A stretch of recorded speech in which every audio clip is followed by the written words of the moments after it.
Episode 101 all I want is money. Rohan इधर उधर घूम रहा था। जब वो औषधीय जड़ी बूटियां और खजाना बेचने के लिए निकालने वाला था तो उसने देखा कि सारी अच्छी जगहें पहले ही दूसरों ने घेर ली थी। उसके पास कोई चारा नहीं था तो वो एक कोने में जाकर बैठ गया। उसने बैग से काले कपड़े का एक टुकड़ा निकाला, जमीन पर बिछाया और फिर जंगली जिनसेंग और 2 जंगली गनोडमा बाहर निकाले। उन्हें ठीक से सजाने के बाद उसने थोड़ी देर सोचा और फिर लाल चमत्कारी बेर भी निकालकर साथ में रख दिया। इसके बाद वो वहीं बैठ गया और बिना आवाज लगाए चुपचाप लोगों के आने का इंतजार करने लगा। क्योंकि यह जगह ट्रेड फेयर का हिस्सा थी, इसलिए चाहे स्टॉल कहीं भी हो, लोग देखने आते ही थे। कुछ देर बाद ही एक मध्यम आयु का आदमी वहां आ पहुंचा। वह आदमी करीब 40 साल का था, शरीर से मजबूत और चेहरे से काफी दयालु लग रहा था। रोहन के स्टॉल से कुछ कदम दूर रुककर वह आदमी बुदबुदाया और जल्दी से पास आ गया। जैसे ही उसकी नजर रोहन की औषधियों पर पड़ी, उसकी आंखें चमक उठी। वाह, खजाना सच में खजाना है। अभी सजाया ही था कि कोई देखने चला आया।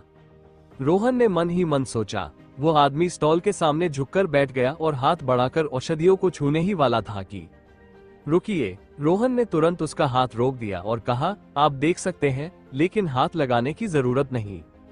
आखिरकार यहाँ सब मार्शल आर्ट्स के लोग थे और उसे डर था कि कहीं कोई बदनीयत व्यक्ति चीज उठाकर भाग ना जाए। भले ही इनकी ताकत मुझसे कम है, लेकिन अगर कोई झंझट खड़ा हुआ तो मेरा ही समय बर्बाद होगा। अरे, ये तो बस 2 जंगली गनोडमा और एक जंगली जिनसेंग ही है। वो आदमी होंठ मोड़ते हुए बोला, जैसे रोहन की सावधानी उसे ज्यादा लग रही हो। मैं बस व्यापार करता हूँ, रोहन ने ठंडे स्वर में जवाब दिया। पर दिल में उसे थोड़ी निराशा हुई। इतनी देर बाद कोई आया भी तो, पर यह असली जानकार नहीं है। उसे लगा था यह आदमी लाल चमत्कारी बेर के लिए आया होगा, पर उसकी नजर तो सिर्फ जंगली जिनसेंग और गनोडमा पर थी। ठीक है, मैं ये 2 जंगली गनोडमा और जिनसेंग ले लेता हूँ। औषधियों को ध्यान से देखते हुए उस आदमी ने पूछा, तो आप किससे लेन देन करना चाहेंगे? मुझे तो बस पैसे चाहिए, रोहन ने साफ कहा। यह सुनते ही वो आदमी हैरान रह गया। अरे, मार्शल फाइटर के ट्रेड फेयर में तो लगभग हमेशा सामान से सामान का सौदा होता है, कोई पैसे कैसे मांग सकता है? पैसे की बात करना हमारे लिए तो अपमान है। इससे तो मार्शल आर्ट्स वालों की इज्जत ही चली जाएगी। हालांकि असली जिंदगी में सबको पैसों की जरूरत थी, लेकिन मार्शल आर्ट्स की दुनिया में आमतौर पर लोग पैसों की बजाय अपनी शक्ति और स्तर की बात करते थे। लेकिन सोचा जाए तो पैसा भी तो एक तरह का सामान ही है। अगर वो पैसा चाहता है तो मैं दे देता हूँ। इससे मेरी कोई और अच्छी चीज भी बच जाएगी, जिसे किसी और वस्तु के लिए इस्तेमाल कर सकूंगा। ठीक है, इन तीनों औषधियों के कितने पैसे लोगे? वह आदमी बोला। आप ही दाम बताइए, रोहन ने कहा। 50,000, बिना हिचकिचाए आदमी ने ऑफर किया और पूछा, कैसा रहेगा? रोहन ने तुरंत सिर हिला दिया। ये कीमत बहुत कम है, मैं तो इसे किसी दवा दुकान में ही बेच दूंगा। हाँ, सच है, तुम्हें मूर्ख बनाना आसान नहीं है, वो आदमी हंसते हुए बोला और फिर गंभीर होकर कहा, 1 लाख, यही मेरी आखिरी बोली है। ये सुनकर रोहन कुछ देर सोचता रहा और फिर सिर हिला दिया। जीवन सुधा औषधालय में तो 3 जंगली गनोडमा और एक जिनसेंग की कीमत सिर्फ 1 लाख है, और यहाँ मेरे पास 2 गनोडमा और एक जिनसेंग ही है, फिर भी यह आदमी 1 लाख दे रहा है। ये तो अच्छा सौदा है। बेशक उसे पता था कि जीवन सुधा औषधालय आम लोगों के लिए औषधियां खरीदता बेचता है, लेकिन इस ट्रेड फेयर में औषधियां मार्शल फाइटर के लोगों के लिए थी, तो दाम का फर्क होना स्वाभाविक था। आखिरकार जिन मार्शल आर्ट्स साधकों को इनकी जरूरत थी, उनके लिए दाम बड़ी बात नहीं थी। ठीक है, मैं अभी पैसे ट्रांसफर करता हूँ, वो आदमी मोबाइल निकालते हुए बोला। मैं सिर्फ नकद लेता हूँ, रोहन ने तुरंत कहा। उसके लिए जीवन सुधा औषधालय के मालिक को अपना बैंक अकाउंट बताना कोई बड़ी बात नहीं थी, लेकिन अगर उसकी अकाउंट जानकारी मार्शल फाइटर के लोगों को पता चल जाती तो ये परेशानी बन सकता था, क्योंकि वो अभी मार्शल फाइटर की दुनिया में अपनी पहचान उजागर नहीं करना चाहता था। उसे तो बस शांत माहौल चाहिए था, ताकि वो चिकित्सा का गहराई से अध्ययन कर सके। सिर्फ नकद लेते हो? मध्यम आयु के व्यक्ति ने हैरानी से पूछा। क्या ट्रांसफर करना भी तो वही बात नहीं हुई? मेरे पास बैंक कार्ड नहीं है, इसलिए मैं सिर्फ नकद लेता हूँ, रोहन ने साफ जवाब दिया। ये तो थोड़ी दिक्कत है, आदमी ने सिर खुजाते हुए कहा। ट्रेड फेयर में कौन इतनी बड़ी रकम नकद लाता है? रोहन ने उसकी बातों पर कोई ध्यान नहीं दिया। लाचार होकर वह आदमी बोला, ठीक है, नकद ही सही, लेकिन आपको वादा करना होगा कि ये तीनों औषधियां मेरे लिए सुरक्षित रखोगे। पास में कुछ एटीएम है, मैं अभी पैसे निकाल कर आता हूँ, ठीक है? ठीक है। रोहन ने सिर हिलाकर हामी भर दी। इसके बाद वह आदमी तुरंत मुड़कर तेजी से एटीएम की ओर दौड़ गया। रोहन वहीं शांति से बैठा रहा और दूसरे ग्राहकों का इंतजार करने लगा। आखिरकार उसके स्टॉल पर सबसे कीमती लाल चमत्कारी बेर तो अभी तक बिक ही नहीं पाया था। ये सब मार्शल आर्ट्स साधक है, लेकिन इनकी ताकत ज्यादा नहीं है। क्या सच में कोई भी इस लाल चमत्कारी बेर को पहचान नहीं पा रहा? रोहन ने मन ही मन बुदबुदाया। उसका मन थोड़ा उदास हो गया।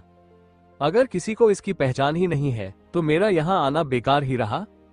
उसी समय अरे, ये तो जंगली गनोडमा और जंगली जिनसिंग है ना? अचानक हैरानी भरी आवाज आई। रोहन ने ऊपर देखा। एक नौजवान जिसकी आंखों में चमक थी, दो आदमियों के साथ उसकी ओर आ रहा था। तुम्हारे जंगली गनोडमा और जिनसिंग कितने के हैं? वो नौजवान झुककर बैठते हुए बोला। ये बिक चुके हैं, रोहन ने जवाब दिया। ओह, वो नौजवान चौंका, फिर निराश होकर सिर हिलाया। मैं देर से आया। ये कहकर उसने लाल चमत्कारी बेर पर एक नजर डाली और फिर उठकर जाने लगा।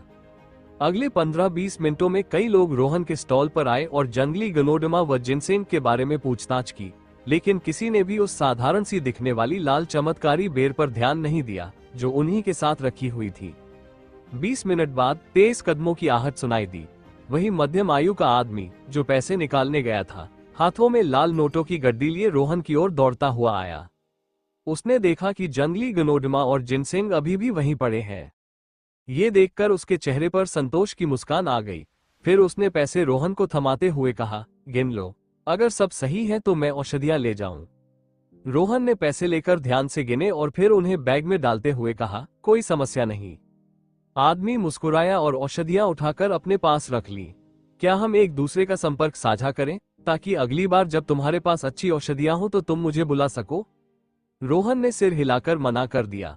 उसने अपने चेहरे पर लगी मास्क की ओर इशारा किया।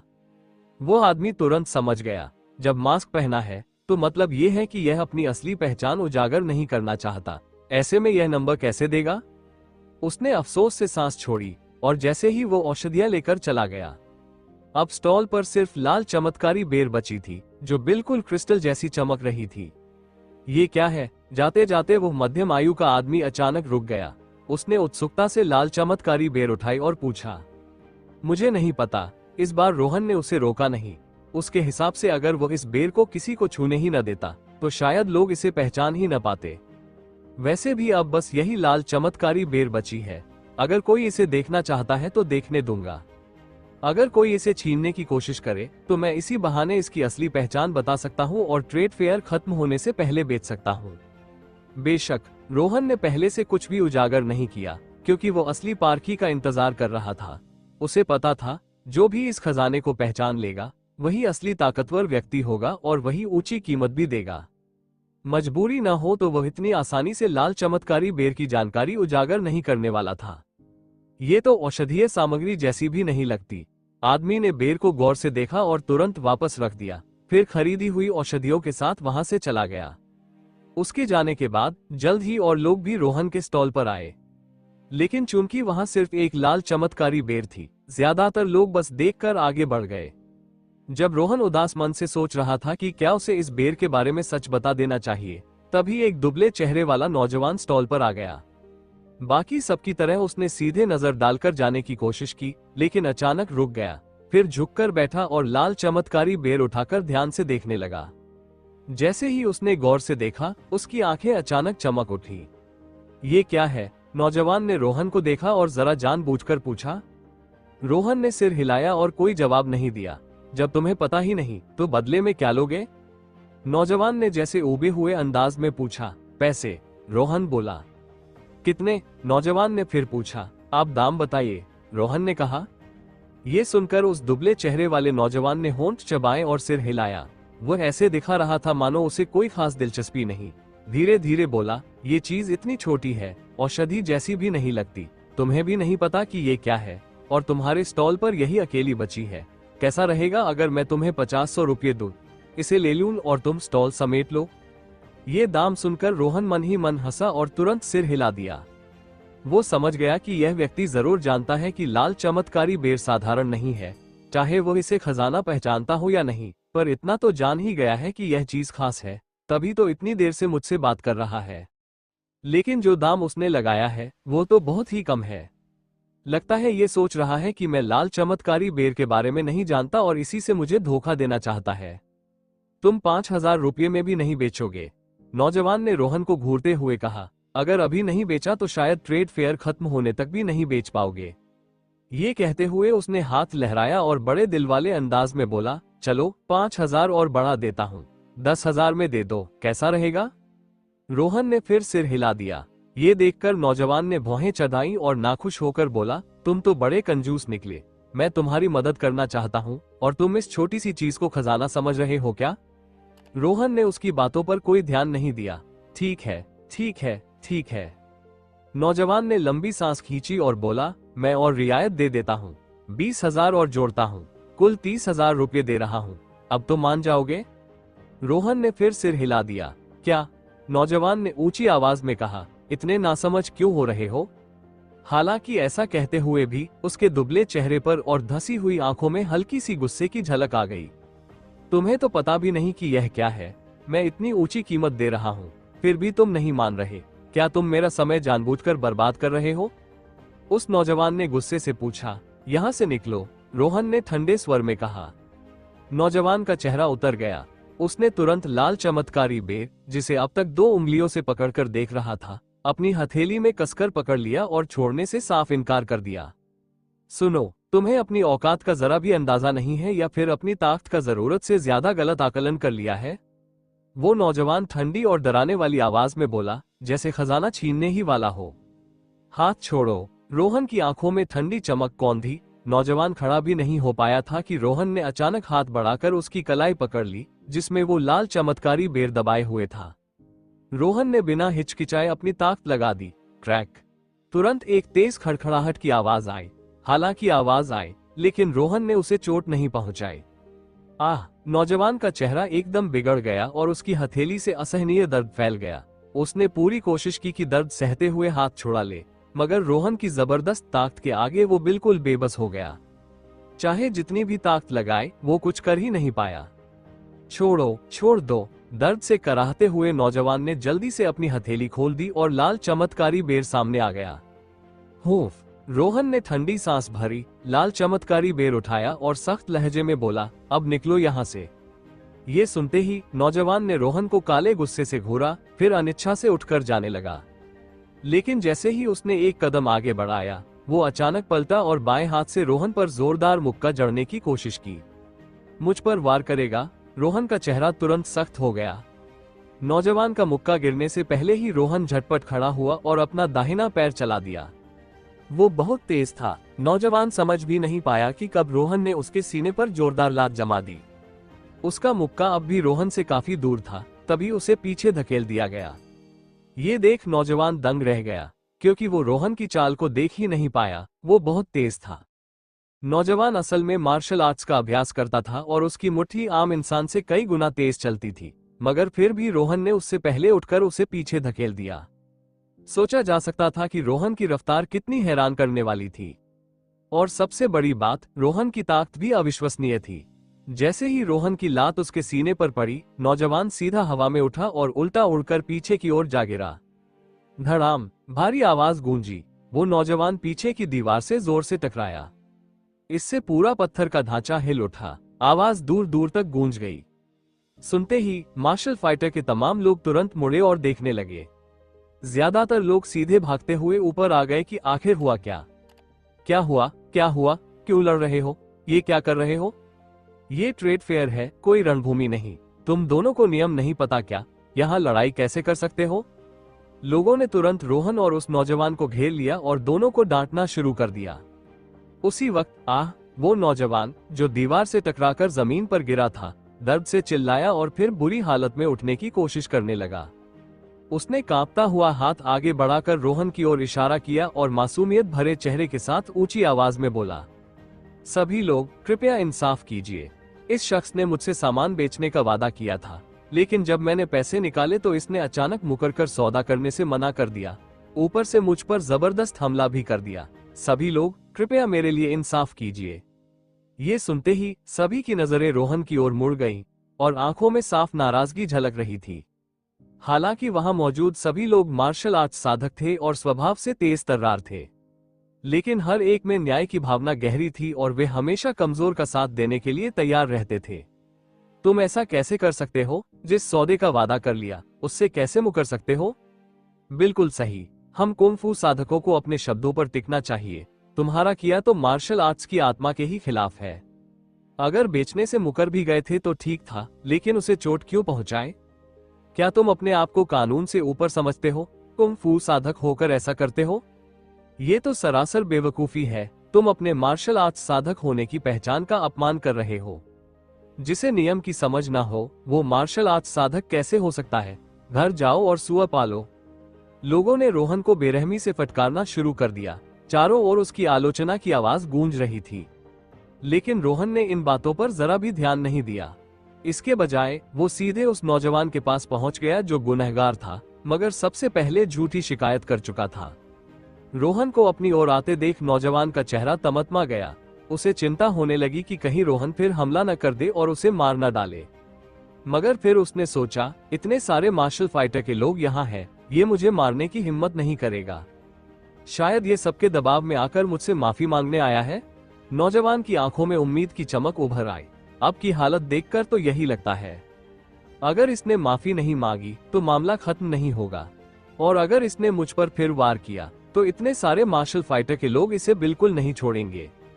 ये सोचकर नौजवान के मन में और उम्मीदें बढ़ गईं। देखता हूँ ये करता क्या है। अगर माफी मांगेगा तो सबके सामने इसे मजबूर करूंगा कि खजाना मुझे ही बेचे, और अगर माफी न मांगकर मुझ पर हमला किया तो सबको उकसा दूंगा कि इसे पीटें, और उस वक्त मैं मौका पाकर खजाना हथिया लूंगा। जैसे जैसे वो भीतर ही भीतर सोच रहा था, उसके चेहरे से चिंता धीरे धीरे मिट गई और उसकी जगह डरहीनता आ गई। इधर रोहन सीधे चलते चलते नौजवान के पास पहुंचा। जब सबको लगा कि शायद वो नौजवान से माफी मांगने वाला है, अगले ही पल रोहन के काम से हर कोई दंग रह गया। धप! बिना किसी हिचकिचाहट के रोहन ने अपना दाहिना पैर घुमाया और एक छोटा गोल किक मारकर नौजवान को सीधे जमीन पर गिरा दिया। उसके तुरंत बाद उसने अपना दाहिना पैर उठाकर नौजवान की बाह पर कसकर रख दिया। क्रैक! एक तेज खड़खड़ाहट गूंजी। वो आवाज सुनकर ही दर्द का एहसास होने लगा। जमीन पर पड़े नौजवान ने आह की चीख लगाई और दर्द से अपना हाथ पकड़ लिया। उसे उम्मीद नहीं थी कि रोहन न सिर्फ उस पर वार करेगा बल्कि इतनी बेरहमी से करेगा कि उसकी सोच से परे हो। इस एक कदम से उसका हाथ की हड्डी सीधे टूट गई। अगर आगे कभी भी चीजें छीनने की कोशिश की तो तुम्हारा पूरा कुंफू बर्बाद कर दूंगा। नौजवान का एक हाथ बेकार करने के बाद रोहन ने ठंडी आवाज में धमकी दी। इस वक्त वहां मौजूद हर कोई स्तब्ध रह गया। किसी ने सोचा भी नहीं था कि वो शख्स जो सिर से पैर तक ढका हुआ था इतना निर्दयी निकलेगा। उसने पहले तो एक आदमी को दूर पटक दिया और अब इस नौजवान का एक हाथ भी तोड़ डाला। अगर नौजवान की कही बात सच है तो इसका किया सचमुच बहुत गलत है। लेकिन क्या नौजवान सच बोल रहा था? अगर सच है तो फिर रोहन ने क्यों कहा कि नौजवान उसकी चीज छीन रहा था? अगर झूठ है तो फिर वो नौजवान जब जानता था कि सामने वाला उससे कहीं ताकतवर है तो छीनने की कोशिश क्यों करता? सब लोग दंग थे। उन्हें समझ नहीं आ रहा था कि करें तो क्या करें। लेकिन एक बात तो साफ है, ये आदमी बहुत ही निर्दयी है। आजकल कुंग-फू साधक ज्यादा से ज्यादा आपस में हाथ आजमाते हैं, आमतौर पर एक दूसरे को चोट नहीं पहुंचाते। और तो और शुरुआत में ही कोई इतनी जबरदस्त मार नहीं करता।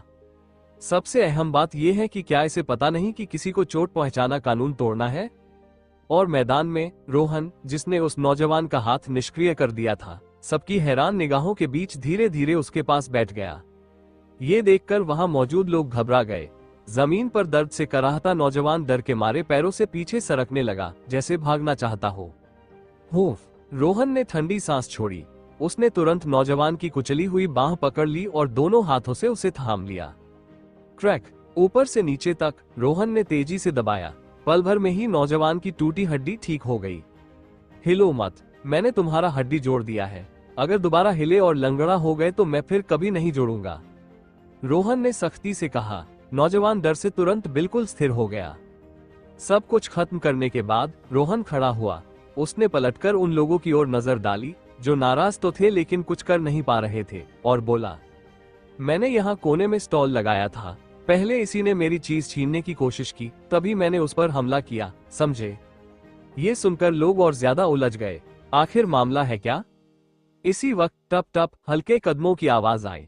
भीड़ को चीरते हुए कुछ 50 की उम्र के लोग अंदर आए।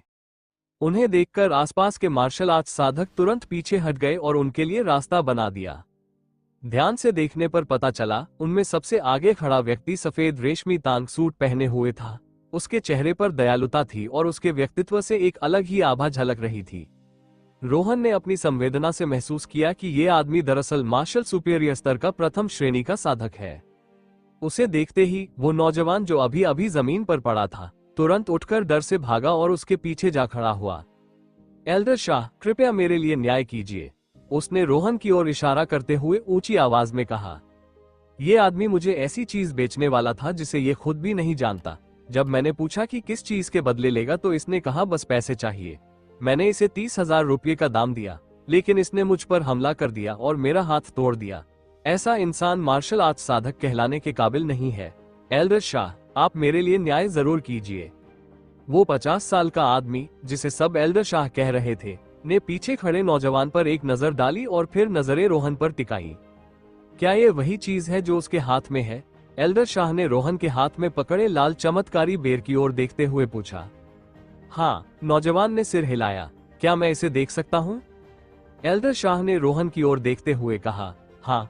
रोहन ने हाथ बढ़ाकर लाल चमत्कारी बेर दे दिया। एल्डर शाह ने उसे पकड़कर हल्के से महसूस किया, फिर अचानक उसकी आंखें चमक उठी। उसने तुरंत उसे कसकर अपनी मुट्ठी में जकड़ लिया और छोड़ने का नाम तक नहीं लिया।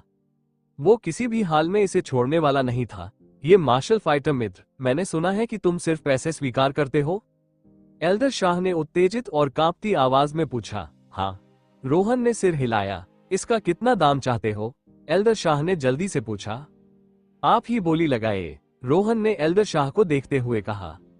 लोगों के उसके लिए रास्ता बनाने से रोहन समझ गया था कि एल्डर शाह अहमदाबाद के मार्शल फाइटर जगत का कोई मशहूर आदमी है, नहीं तो लोग इतनी इज्जत क्यों दिखाते। और फिर एल्डर शाह मार्शल सुपीरियर स्तर का प्रथम श्रेणी साधक था, उसकी नजर भी आम लोगों से कहीं ऊंची थी। जिस तरह उसने लाल चमत्कारी बेर को अपनी मुट्ठी में कसकर पकड़ रखा था, रोहन समझ गया कि वो इसे पहचान चुका है। आखिरकार, भले एल्डर शाह साधारण कपड़ों में था, मगर वे बेहद आलीशान थे। ऐसा आदमी पैसों की तंगी से जूझने वाला नहीं हो सकता। इन सब वजहों से और एल्डर शाह के मन में लाल चमत्कारी बेर खरीदने की इच्छा देखकर रोहन ने उसी से सौदा करने का निश्चय किया। 2 लाख कैसा रहेगा? एल्डर शाह ने आजमाते हुए पूछा। वो जानना चाहता था कि रोहन को इसकी असली कीमत का अंदाजा है या नहीं। रोहन ने सिर हिलाकर इनकार कर दिया। मैंने एक जंगली जिनसेंग और 2 जंगली गनोडमा 1 लाख रुपये में बेचे हैं, तो इतने बड़े खजाने को सिर्फ 2 लाख में कैसे बेच दूं? तो 3 लाख। एल्डर शाह ने 1 लाख और बढ़ा दिया। रोहन ने फिर से सिर हिला दिया। ये देखकर आसपास खड़े लोग अनजाने में हैरान रह गए। इतनी सी चीज के लिए 3 लाख भी मंजूर नहीं, ये इतनी महंगी क्यों है? शाह, ये आखिर है क्या? क्या ये सच में 3 लाख की चीज है? मुझे तो ये दवाई जैसा बिल्कुल नहीं लग रहा, बल्कि ये किसी रत्न जैसा लगता है, लेकिन रत्न भी नहीं है, तो फिर इसकी कीमत 3 लाख कैसे हो सकती है? शाह, जरा सोचो, इस पर 3 लाख खर्च करना शायद सही नहीं होगा। एल्डर शाह के आसपास खड़े युवा एक के बाद एक सवाल पूछते रहे। आखिरकार एल्डर शाह ने किसी को कोई जवाब नहीं दिया, बल्कि उसने अपने हाथ में पकड़े रेड स्पिरिट डेट को और कसकर पकड़ लिया। कितना चाहिए तुम्हें? रोहन पर नजर गड़ाते हुए एल्डर शाह ने कीमत पूछी। ये सुनते ही सारी भीड़ हैरान रह गई। 3 लाख पर भी सौदा पक्का नहीं हुआ था और एल्डर शाह और भी ज्यादा देने को तैयार था। आखिर माजरा क्या है? इतनी सी छोटी सी चीज आखिर है क्या? तुम ही बताओ। भीड़ की हैरानी के बीच रोहन ने शांत स्वर में एल्डर शाह के सवाल का जवाब दिया।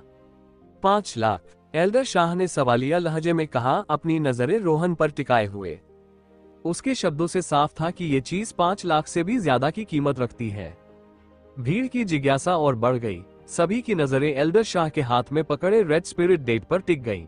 हालांकि उनमें से अधिकांश को पता ही नहीं था कि वे क्या देख रहे हैं। 5 लाख। रोहन जोर से हंस पड़ा और बोला, तुम एक पृथ्वी खजाना के लिए बस इतनी कीमत देने को तैयार हो? ये सुनते ही धमाक वहां मौजूद हर कोई हक्का बक्का रह गया।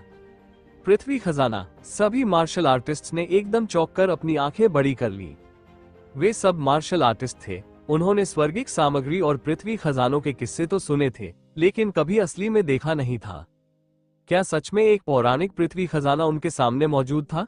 वो भी इतनी छोटी सी ट्रेड फेयर में? कौन सोच सकता था? बड़े ट्रेड फेयर्स में कभी कभार पृथ्वी खजाने नजर आते थे, लेकिन उन्हें हमेशा सीनियर मार्शल आर्ट मास्टर्स ही ले जाते थे। इन लोगों को ऐसे बड़े ट्रेड फेयर्स में जाने का कभी मौका ही नहीं मिला था। लेकिन आज उनके सामने एक पृथ्वी खजाना रखा था। हैरानी, बेमिसाल हैरानी। अब सब समझ गए कि क्यों एल्डर शाह ने इसे देखते ही कसकर पकड़ लिया था और क्यों वो बार बार रोहन के लिए कीमत बढ़ा रहा था। ये तो सचमुच एक पृथ्वी खजाना था। ये देखकर कि एल्डर शाह इसे पाने के लिए कितना आतुर है, सबको पक्का यकीन हो गया। गड़गड़ाहट, धीरे धीरे सदमा उतरते ही पूरे ट्रेड फेयर में हलचल मच गई। हर किसी की आंखों में चमक आ गई। अब कोई और चीज खरीदने पर ध्यान नहीं दे रहा था। सारे मार्शल आर्टिस्ट्स ने अपने स्टॉल बंद कर दिए और पृथ्वी खजाने को देखने जुट गए। फौरन ही सभी लोग एल्डर शाह के हाथ में पकड़े लाल रेड स्पिरिट डेट को विस्मित नजरों से घूरने लगे। वो जानता था, रोहन पर नजरें गड़ाए एल्डर शाह ने पृथ्वी खजाने को और कसकर पकड़ लिया। उसकी आंखों में जलन और लालसा इतनी साफ झलक रही थी कि रोहन पर दबाव महसूस होने लगा। वो बेताबी से इस पृथ्वी खजाने को पाना चाहता था। उसी वक्त रोहन अचानक एल्डर शाह के पीछे खड़े टूटे हाथ वाले युवक की ओर मुड़ा और पूछा, तुमने कहा था कि मेरे पृथ्वी खजाने के लिए कितनी कीमत दोगे? युवक ने सिर झुका लिया और चुप हो गया, लेकिन लोगों को याद था। 30,000। 30,000 में एक पृथ्वी खजाना? ये तो लूटपाट होती। ये तो मजाक से भी बढ़कर था। अगर उसने खुद एल्डर शाह से न्याय की भीख मांगते हुए ये बात न कही होती तो कोई भी इस पर यकीन नहीं करता। स्पष्ट था, बिल्कुल साफ, ये आदमी खुद अपने लिए मौत बुला रहा था।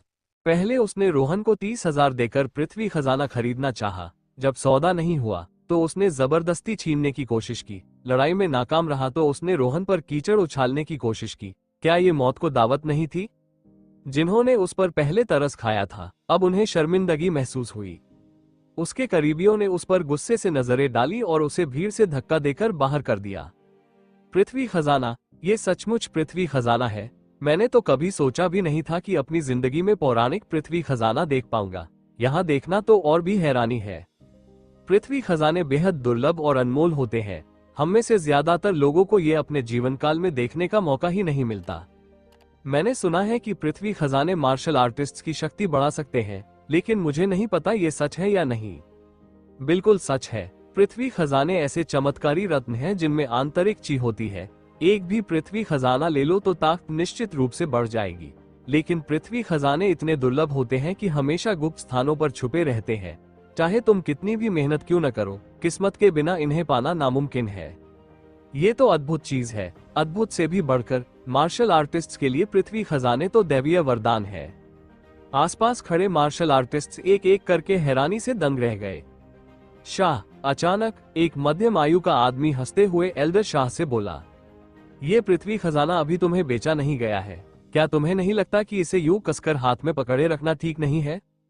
और इसे अपने पास छुपाकर रखना भी अच्छा नहीं लगता। एल्डर शाह का चेहरा लाल पड़ गया। साफ झलक रहा था कि वो शर्मिंदा था।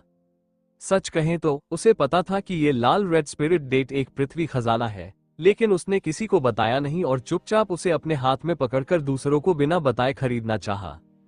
आखिरकार रोहन ने सच्चाई सबके सामने खोल दी। एक प्रतिष्ठित व्यक्ति होने के नाते अब वो वाकई असहज हो गया था। मध्यम आयु का आदमी आगे बोला, जब हमने कभी पृथ्वी खजाना देखा ही नहीं तो क्यों न इसे सबके बीच घुमाया जाए? भीड़ ने एक सुर में सिर हिलाकर हामी भरी, ये ठीक नहीं लगेगा।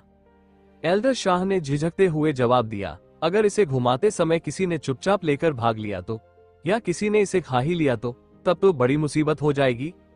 ये सुनकर भीड़ एक पल को सोच में पड़ गई। सच में ये बहुत संभव था, लेकिन ज्यादातर लोगों ने इसके बारे में तब तक सोचा ही नहीं था जब तक एल्डर शाह ने याद नहीं दिलाया। आखिरकार वो पृथ्वी खजाना था। कौन नहीं जानना चाहेगा कि उसका स्वाद कैसा होगा? ये पृथ्वी खजाना मैं ले रहा हूँ, मध्यम आयु का आदमी बड़े दिल से बोला। मैं वचन देता हूँ कि अगर कोई गड़बड़ हुई तो मैं खुद तुम्हें उसका पूरा मुआवजा दूंगा। इसे मेरे हाथ से पास किया जाएगा और मैं देखूंगा कि कौन इसे लेकर हिम्मत दिखाता है।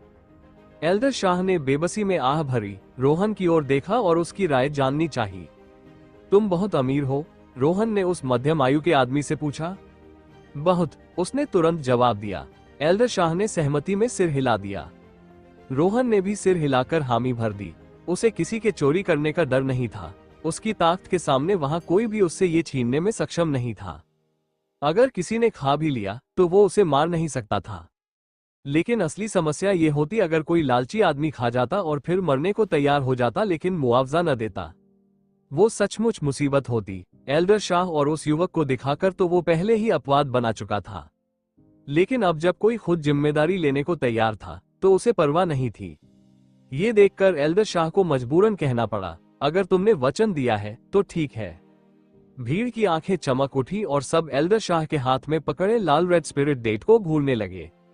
चलो देख लो। असंख्य निगाहों के बीच एल्डर शाह ने अनिच्छा से लाल रेड स्पिरिट डेट आगे बढ़ाया। मध्यम आयु का आदमी तुरंत उसे लेकर बारीकी से देखने लगा। उसके बाद वो एक एक करके लोगों के बीच घूमने लगा और सबने बारी बारी से उसे देखा। हर कोई उसे बड़ी सावधानी से संभाल रहा था, मानो जरा सी ताकत लगाने से नुकसान हो जाएगा। जब जब वो लोगों के हाथों में गया, एल्डर शाह उसकी परछाई की तरह पीछे पीछे चलता रहा, कहीं कोई गड़बड़ न हो जाए। उसे इस बात से कोई मतलब नहीं था कि किसी ने दुर्घटना की जिम्मेदारी लेने का वादा किया है। वो तो बस इस पृथ्वी खजाने को पाना चाहता था। क्या ये सच में पृथ्वी खजाना है? कमाल है, इसका स्पर्श बिल्कुल अलग है। मैंने इससे पहले ऐसा कभी नहीं देखा। ये तो मेरी जिंदगी का पहला मौका है। पहली छुअन से ही साफ पता चल रहा है कि ये असाधारण है, सचमुच पृथ्वी खजाना। इसके अंदर कुछ सा महसूस हो रहा है। क्या ये आंतरिक चीज हो सकती है? मैं पृथ्वी खजाने को छू रहा हूँ, सचमुच छू रहा हूँ। आज किस्मत ने कमाल कर दिया कि अपनी आंखों से पौराणिक पृथ्वी खजाना देख लिया। जैसे जैसे वो घूमता गया, उसकी प्रशंसा और बढ़ती गई। खुशकिस्मती से किसी ने हद पार नहीं की। आखिर एल्डर शाह लगातार उस पर नजर रखे हुए था। युवा भाई, तुम ये पृथ्वी खजाना कितने में बेचोगे? मैं इसे ले रहा हूं। मुझे चाहिए। क्या मैं इसे किसी और चीज से बदल सकता हूं? ये सिर्फ नकद लेता है। युवा भाई, कितने का है? भीड़ से सवालों की बौछार होने लगी। लेकिन जैसे ही आखिरी आदमी उसे देख रहा था, एल्डर शाह ने अचानक झपटकर उसे पकड़ लिया और कहा, मैंने पहले ही इसे रिजर्व कर लिया है। रिजर्व? लेकिन तुमने इसे खरीदा तो नहीं है ना? बिल्कुल सही शाह, तुम हम सबको ऐसे दबा नहीं सकते। हमें भी मौका दो। क्यों न इसकी नीलामी की जाए? जिसने सबसे ज्यादा बोली लगाए वही जीते। कैसा रहेगा? भीड़ से एक एक करके आवाजें उठने लगी। एल्डर शाह का चेहरा मलान और नाराज नजर आ रहा था।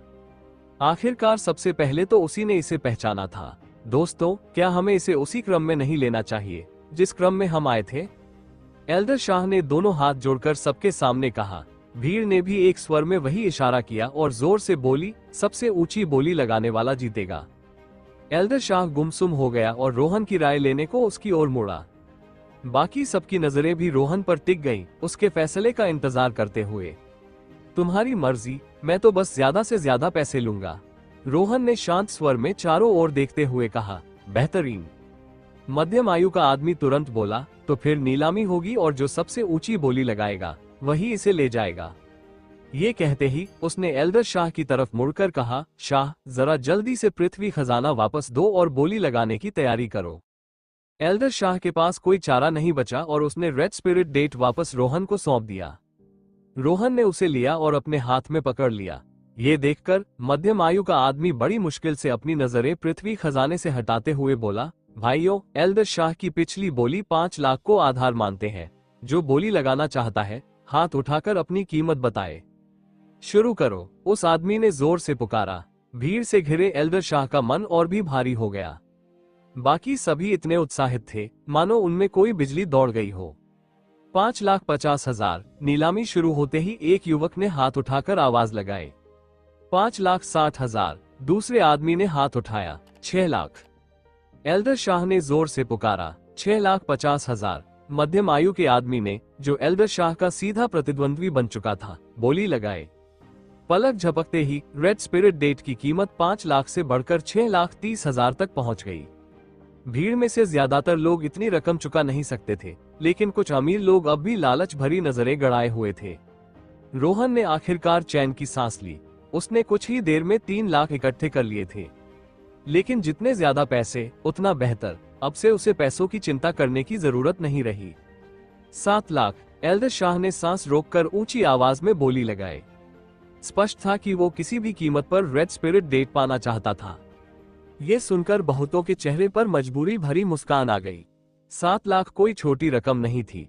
वहां कई लोगों के खातों में 7 लाख से ज्यादा थे, लेकिन उन्हें अपनी जिंदगी भी जीनी थी। वे चाहें तो सारा बचत इस पृथ्वी खजाने पर खर्च कर सकते थे, लेकिन उसके बाद कैसे जीते, अपने परिवार का भरण पोषण कैसे करते? हर बार जब कोई ऊंची बोली लगाता, कुछ और लोग दौड़ से बाहर हो जाते। 8 लाख। मध्यम आयु का आदमी फिर बोला, अयर, तुम फिर मुसीबत खड़ी कर रहे हो। तुम मेरे खिलाफ बोली लगा रहे हो, है ना? एल्दर शाह ने गुस्से से बीच उम्र के आदमी को घूरते हुए तुरंत बोला, 8,50,000। मैं तुम्हारे खिलाफ बोली नहीं लगाना चाहता, लेकिन मुझे सच में ये पृथ्वी खजाना चाहिए। ये तो किस्मत से ही मिल सकता है। बीच उम्र के आदमी ने हंसते हुए हाथ उठाया, 9 लाख। उसकी आवाज के कुछ ही देर बाद 10 लाख। एक दमदार आवाज आई। सभी लोग चौंक कर मुड़े और देखा कि भीड़ से 2 नौजवान आगे बढ़े। वे वही 2 अमीर दूसरी पीढ़ी के लड़के थे। 10,50,000। उनकी बोली के तुरंत बाद ही भीड़ से एक और आवाज आई। सबकी नजरें उसकी ओर गईं। वो 30-32 साल का एक आदमी था, गोल्ड फ्रेम वाले चश्मे में, सूट पहने हुए, देखने में साफ अमीर लग रहा था। 11 लाख। दोनों अमीर लड़कों ने दांत पीसकर बोली लगाई। 11,50,000। सूट वाला आदमी मुस्कुराते हुए कीमत बढ़ा गया। एल्दर शाह और बीच उम्र का आदमी हैरान रह गए। ये दोनों अचानक कहां से आ गए? ये बोली सुनकर दोनों अमीर लड़कों ने एक दूसरे की ओर देखा और हल्की कड़वी मुस्कान के साथ सिर हिला दिया। अब और नहीं, पैसे की कमी तो उनके पास नहीं थी। वो भी इस कीमती पृथ्वी खजाना को लेना चाहते थे, लेकिन उनके आसपास कई बड़े बड़े विशेषज्ञ खड़े थे, जिनकी नजर भी उस पर थी, और उनमें से कई उनके सीनियर्स थे। वे जोखिम नहीं उठा सकते थे। पहला, इतने लोग लालच कर रहे थे, तो खरीदने के बाद भी शायद वे इसे घर तक न ले जा पाए। दूसरा, वे इस छोटे से ट्रेड फेयर में किसी भी सीनियर को नाराज नहीं करना चाहते थे, वरना आगे उनका मार्शल आर्ट्स का रास्ता कठिन हो जाता। उन्होंने बोली सिर्फ भीड़ का रुख जानने के लिए लगाई थी। अब जब कोई सचमुच इसे लेने पर अड़ा हुआ था, तो उन्होंने पीछे हटना ही बेहतर समझा। उधर बोली 11,50,000 तक पहुंच गई थी। ज्यादातर लोग अब डरकर पीछे हट चुके थे। इतने पैसे सबके पास कहां होते, लेकिन एल्दर शाह उनमें से नहीं था। उसने सबके सामने कसम खाई थी कि वो ये पृथ्वी खजाना लेकर ही जाएगा। 12 लाख। जैसा उम्मीद थी, एल्दर शाह ने बोली लगा ही दी। उसके लिए पैसे कोई बड़ी बात नहीं थे, लेकिन ये पृथ्वी खजाना अलग ही महत्व रखता था। जब तक कीमत उसकी उम्मीद से बहुत ऊपर न चली जाए, उसके लिए ये लेना वाजिब था। एल्दर शाह। सूट वाला आदमी एल्दर शाह की ओर मुड़ा और सम्मान से बोला, मुझे सच में ये पृथ्वी खजाना चाहिए। क्या आप मुझे इसे लेने देंगे, प्लीज? कभी नहीं। एल्दर शाह ने तुरंत सिर हिलाकर जवाब दिया, आज ये पृथ्वी खजाना मैं ही लूंगा, मुझे भी इसकी जरूरत है। तो फिर हमें बोली जारी रखनी होगी। सूट वाला आदमी हल्की मजबूर मुस्कान लिए बोला और पुकारा, 14 लाख। हे भगवान, इस कीमत ने सबको हिलाकर रख दिया। पहले बोली 10,000 से 50,000 तक बढ़ती रही, फिर 50,000 के हिसाब से बढ़ रही थी, लेकिन अचानक इस आदमी ने एक ही बार में 2 लाख जोड़ दिए। भीड़ भला चुप कैसे रह पाती? बीच उम्र का आदमी अब चुप हो गया। उसके लिए 1 करोड़ से ऊपर देकर कोई पृथ्वी खजाना खरीदना बहुत भारी पड़ रहा था। 15 लाख। एल्दर शाह ने दांत पीसकर बोली लगाई। भीड़ दंग रह गई। बेस प्राइस तो 5 लाख था, अब वही पृथ्वी खजाना बढ़कर 15 लाख तक पहुंच गया, यानी 3 गुना। सिर्फ एल्दर शाह ही ऐसी ताकत रखते हैं। हाय, काश मैंने और पैसे कमाए होते। बिल्कुल सही, लेकिन इस ट्रेड फेयर में लोग तो ज्यादातर सामान के बदले सामान का लेन देन करते हैं। किसने सोचा था कि यहाँ पृथ्वी खजाना बिकेगा? भीड़ भावुक होकर बातें करने लगी। एल्डर शाह, अब ये पूरा आपका है। सूट वाला आदमी कड़वी हंसी हंसते हुए बोला, 14 लाख मेरी तरफ से आखिरी बोली है। उसके पास और भी पैसा था, लेकिन उससे ज्यादा देना उसके हिसाब से ठीक नहीं था। ये सुनकर एल्डर शाह मुस्कुराने लगे। फिर उन्होंने भीड़ की तरफ नजर डालते हुए पूछा, क्या कोई और कीमत बढ़ाना चाहता है? भीड़ ने एक साथ सिर हिलाकर मना कर दिया। तो अब पृथ्वी खजाना मुझे सौंप दो। एल्डर शाह रोहन की ओर मुस्कुराकर मुड़े। कोई भी और ऊंची बोली लगाने आगे नहीं आया। 15 लाख रुपए? रोहन ने भी मुस्कुराते हुए सिर हिलाया और बोला, सबसे ऊंची बोली लगाने वाला ही विजेता होता है। ये पृथ्वी खजाना अब आपका है, लेकिन सौदा पक्का करने से पहले मेरी एक शर्त है। कौन सी शर्त? एल्डर शाह ने पूछा। मुझे पैसे कैश चाहिए। रोहन ने जवाब दिया, कैश? एल्डर शाह थोड़ा चौंके, फिर बोले, ठीक है, रुको, मैं किसी को भेजता हूँ। ठीक है। रोहन ने मुस्कुराते हुए सिर हिलाया। उसने अभी तक लाल चमत्कारी बेर एल्डर शाह को नहीं दिया। थोड़ी देर में एल्डर शाह ने फोन किया और इसके बाद भीड़ ने उन्हें बधाइयां देनी शुरू कर दी। आखिरकार ये कीमती खजाना आपके पास आ ही गया। एल्डर शाह वाकई बहुत उदार है। एल्डर शाह, आपके हिसाब से इसकी सही कीमत कितनी है? बधाइयों के बीच से ये सवाल उभर आया। हाँ, एल्डर शाह जोर से हंसते हुए बोले, अब जब ये मेरे पास है तो बताने में हर्ज नहीं। मेरी नजर में इस पृथ्वी खजाना की कीमत ठीक 15 लाख ही है। अगर कोई बोली बढ़ाता तो मैं और बढ़ा भी देता, लेकिन 3 करोड़ से ऊपर नहीं जाता। भीड़ ने सिर हिलाकर हामी भरी। मार्शल आर्ट्स करने वालों के लिए पैसा बस दुनियावी चीज था, लेकिन इतना पैसा कमाना आसान भी नहीं होता। रोहन भी इस बात से सहमत था। लाल चमत्कारी बेर की कीमत वास्तव में इतनी ही होनी चाहिए थी। आखिरकार ये पृथ्वी खजाना निचले दर्जे का था। ऐसे छोटे पृथ्वी खजाने की मांग बड़े ट्रेड फेयर में ज्यादा रहती है, लेकिन उनकी कीमत शायद ही कभी 2 करोड़ से ऊपर जाती हो। पृथ्वी खजाना सब बेशक कीमती थे, लेकिन उनके भी अलग अलग दर्जे होते थे। अगर ये मध्यम या उच्च दर्जे का पृथ्वी खजाना होता तो बात ही अलग होती। मध्यम दर्जे का पृथ्वी खजाना निचले दर्जे से कई गुना ज्यादा कीमत का होता, और अगर वो टॉप 10 में से होता तो चाहे कोई कितनी भी ऊंची बोली क्यों न लगा दे, वो बाजार में कभी बिकता ही नहीं। पृथ्वी खजाना सा कहलाने की वजह ही उनकी असाधारण कीमत और दुर्लभता थी। 15 मिनट बाद एक आदमी पासवर्ड वाले सूटकेस के साथ तेजी से आया और एल्डर शाह को थमा दिया। 15 लाख, अच्छे से चेक कर लीजिए। एल्डर शाह ने सूटकेस रोहन को थमा दिया। रोहन जरा भी नहीं हिचकिचाया। उसने सूटकेस खोला और पूर्ण स्पर्श से हाथ लगाकर महसूस किया। उसे यकीन हो गया कि पैसे असली हैं और रकम सही है। आपसे सौदा करके अच्छा लगा। नया पासवर्ड सेट करके और सूटकेस लॉक करने के बाद रोहन ने लाल चमत्कारी बेर एल्डर शाह को दे दिया। एल्डर शाह बेहद खुशी से हंस पड़े। वहीं पैसों से भरे सूटकेस को हाथ में लिए रोहन भी भावुक हो गया। आखिरकार मेरे पास पैसे आ गए।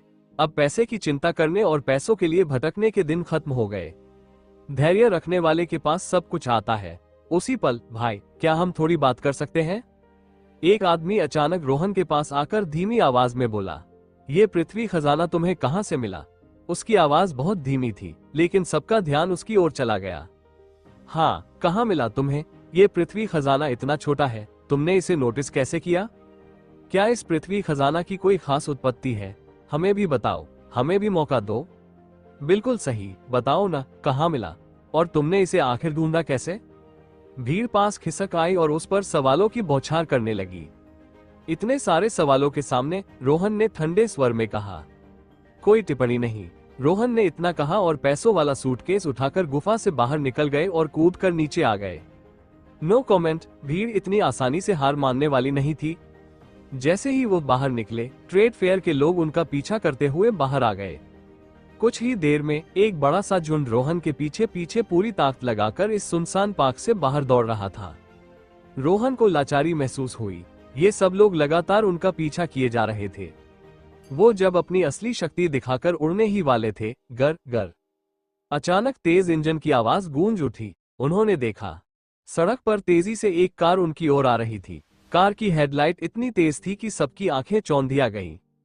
उसी रोशनी में उन्होंने साफ देखा, एक लड़की ठीक बीच सड़क पर खड़ी थी। तेजी से आती कार देखकर लड़की समझ गई कि अब वो बच नहीं सकती। उसने आंखें बंद कर ली और डर से चीख पड़ी। इस तरफ, सावधान, जल्दी हटो, सावधानी। वो सारे मार्शल आर्ट्स प्रैक्टिशनर्स जोर जोर से चिल्लाए, लेकिन अब बहुत देर हो चुकी थी। तेज रफ्तार कार लड़की के बहुत करीब पहुंच चुकी थी। धत, रोहन ने आंखें सनकरी कर ली। बिना एक पल सोचे वो बिजली की तरह आगे दौड़े, लेकिन वे लड़की से 10 मीटर दूर थे, जबकि कार अब सिर्फ 2 मीटर पर रह गई थी। वो उसे बचा नहीं सकते थे। एक पल में रोहन की आंखें फैल गईं। अनजाने में ही उनका हाथ आगे निकल आया, विनाश का महान हस्त। उन्होंने मन ही मन पुकारा। हवा की ऊर्जा तेजी से लहराई और उनकी दाहिनी हथेली के चारों ओर इकट्ठा हो गई। कार जब लड़की से बस 1 मीटर दूर थी, रोहन तेजी से दौड़कर उसकी ओर पहुंचे और दाहिने हाथ से जोरदार वार किया। धड़ाम, भारी धमाके की आवाज हुई। रोहन की हथेली से निकली भयानक ताकत ने कार को एक झटके में धकेल दिया। कार लड़की को 1 इंच भी नहीं छू पाई और सड़क पर हिलते डुलते हुए जाकर अचानक रुक गई। सड़क के बीच लड़की अब भी आंखें बंद किए चीख रही थी। तुम ठीक हो? रोहन ने उसके पास खड़े होकर गहरी सांस छोड़ी और इतना कहकर तुरंत वहां से निकल गए। लड़की ने आंखें खोली, कार गायब थी। वो वहीं जड़ हो गई। 1 सेकंड बाद घबराकर सड़क पार की और भाग गई। लेकिन दूसरी तरफ ये दृश्य देखकर रोहन का पीछा कर रहे मार्शल आर्ट्स प्रैक्टिशनर्स दंग रह गए। वे सब मुंह खुले खड़े रह गए, यकीन नहीं कर पा रहे थे कि उन्होंने अभी क्या देखा। हे भगवान, यह अभी हुआ क्या? उसने एक हथेली से कार को धक्का देकर हटा दिया। ये क्या कहीं ये किसी फिल्म का सीन था? हालांकि वे सब मार्शल फाइटर के मार्शल आर्ट्स प्रैक्टिशनर्स थे, फिर भी उनके लिए यह नजारा मानना मुश्किल था। जब सब अवाक खड़े रह गए, रोहन तेजी से वहां से निकल गए। कुछ दूरी तय करने के बाद अंधेरी गली में वह अचानक रुक गए और लाचारी भरी सांस छोड़ते हुए बोले, बाहर आओ। इसके बाद अंधेरे कोने से 2 आकृतियां तेजी से बाहर आईं। ध्यान से देखा तो वे और कोई नहीं बल्कि वही 2 अमीर दूसरी पीढ़ी के लड़के थे। मास्टर, उनमें से एक ने तुरंत झुककर सम्मान से कहा, हमारी कोई बुरी नीयत नहीं है, हम आपसे एक सौदा करना चाहते हैं। बोलो, रोहन ने कहा। मास्टर, आपने अभी अभी एक पृथ्वी खजाना बेचा है। मेरा अंदाजा है कि आपको पैसों की जरूरत है। उस अमीर लड़के ने रोहन को सिर से पैर तक देखा और आगे कहा, मैं जानना चाहता हूं कि क्या आप हमारी मदद करके किसी को हरा सकते हैं? बदले में आपको 2 लाख रुपये मिलेंगे। उसने अभी अभी हथेली का कमाल देखा था। ताकत बेहद डरावनी थी। एक विशेषज्ञ, एक सच्चा विशेषज्ञ। ये सुनकर रोहन ने पूछा, उस शख्स को तुमसे दुश्मनी है और वो बहुत ताकतवर भी है? अगर न दुश्मनी होती और न ही ताकतवर होता तो कोई इतनी बड़ी रकम देकर किसी को क्यों बुलाता? योद्धा स्तर, अमीर युवक ने जवाब दिया, हमसे ज्यादा ताकतवर है, लेकिन ये बस एक फ्रेंडली मुकाबला होगा, इसमें असली चोट नहीं लगेगी। मास्टर, आपको बस उसे हराना होगा। रोहन ने हल्का सा सिर हिलाया। उसे ऐसे छोटे मोटे झगड़ों में कोई दिलचस्पी नहीं थी।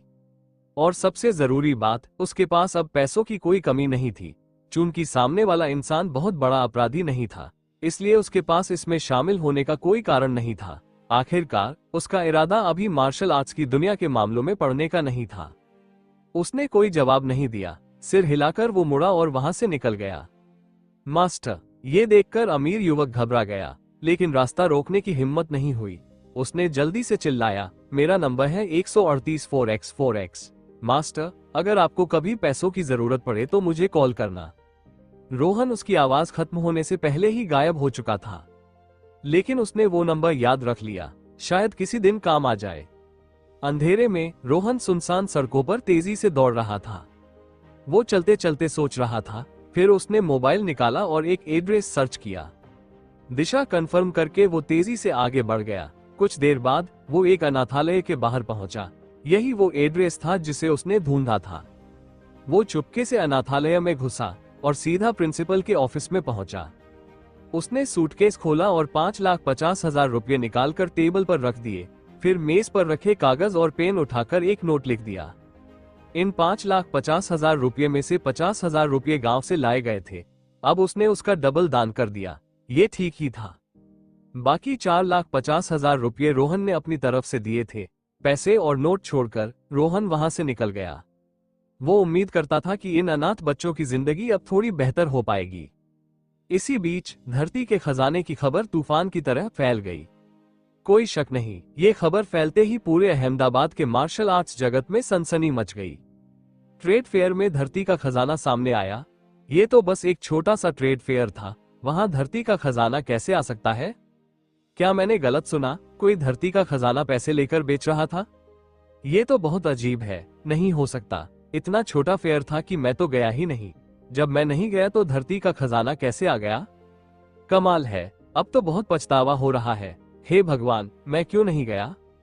ये खबर सुनकर अहमदाबाद के मार्शल आर्टिस्ट हैरान रह गए और गहरा अफसोस करने लगे, क्योंकि धरती का खजाना बेहद दुर्लभ होता है।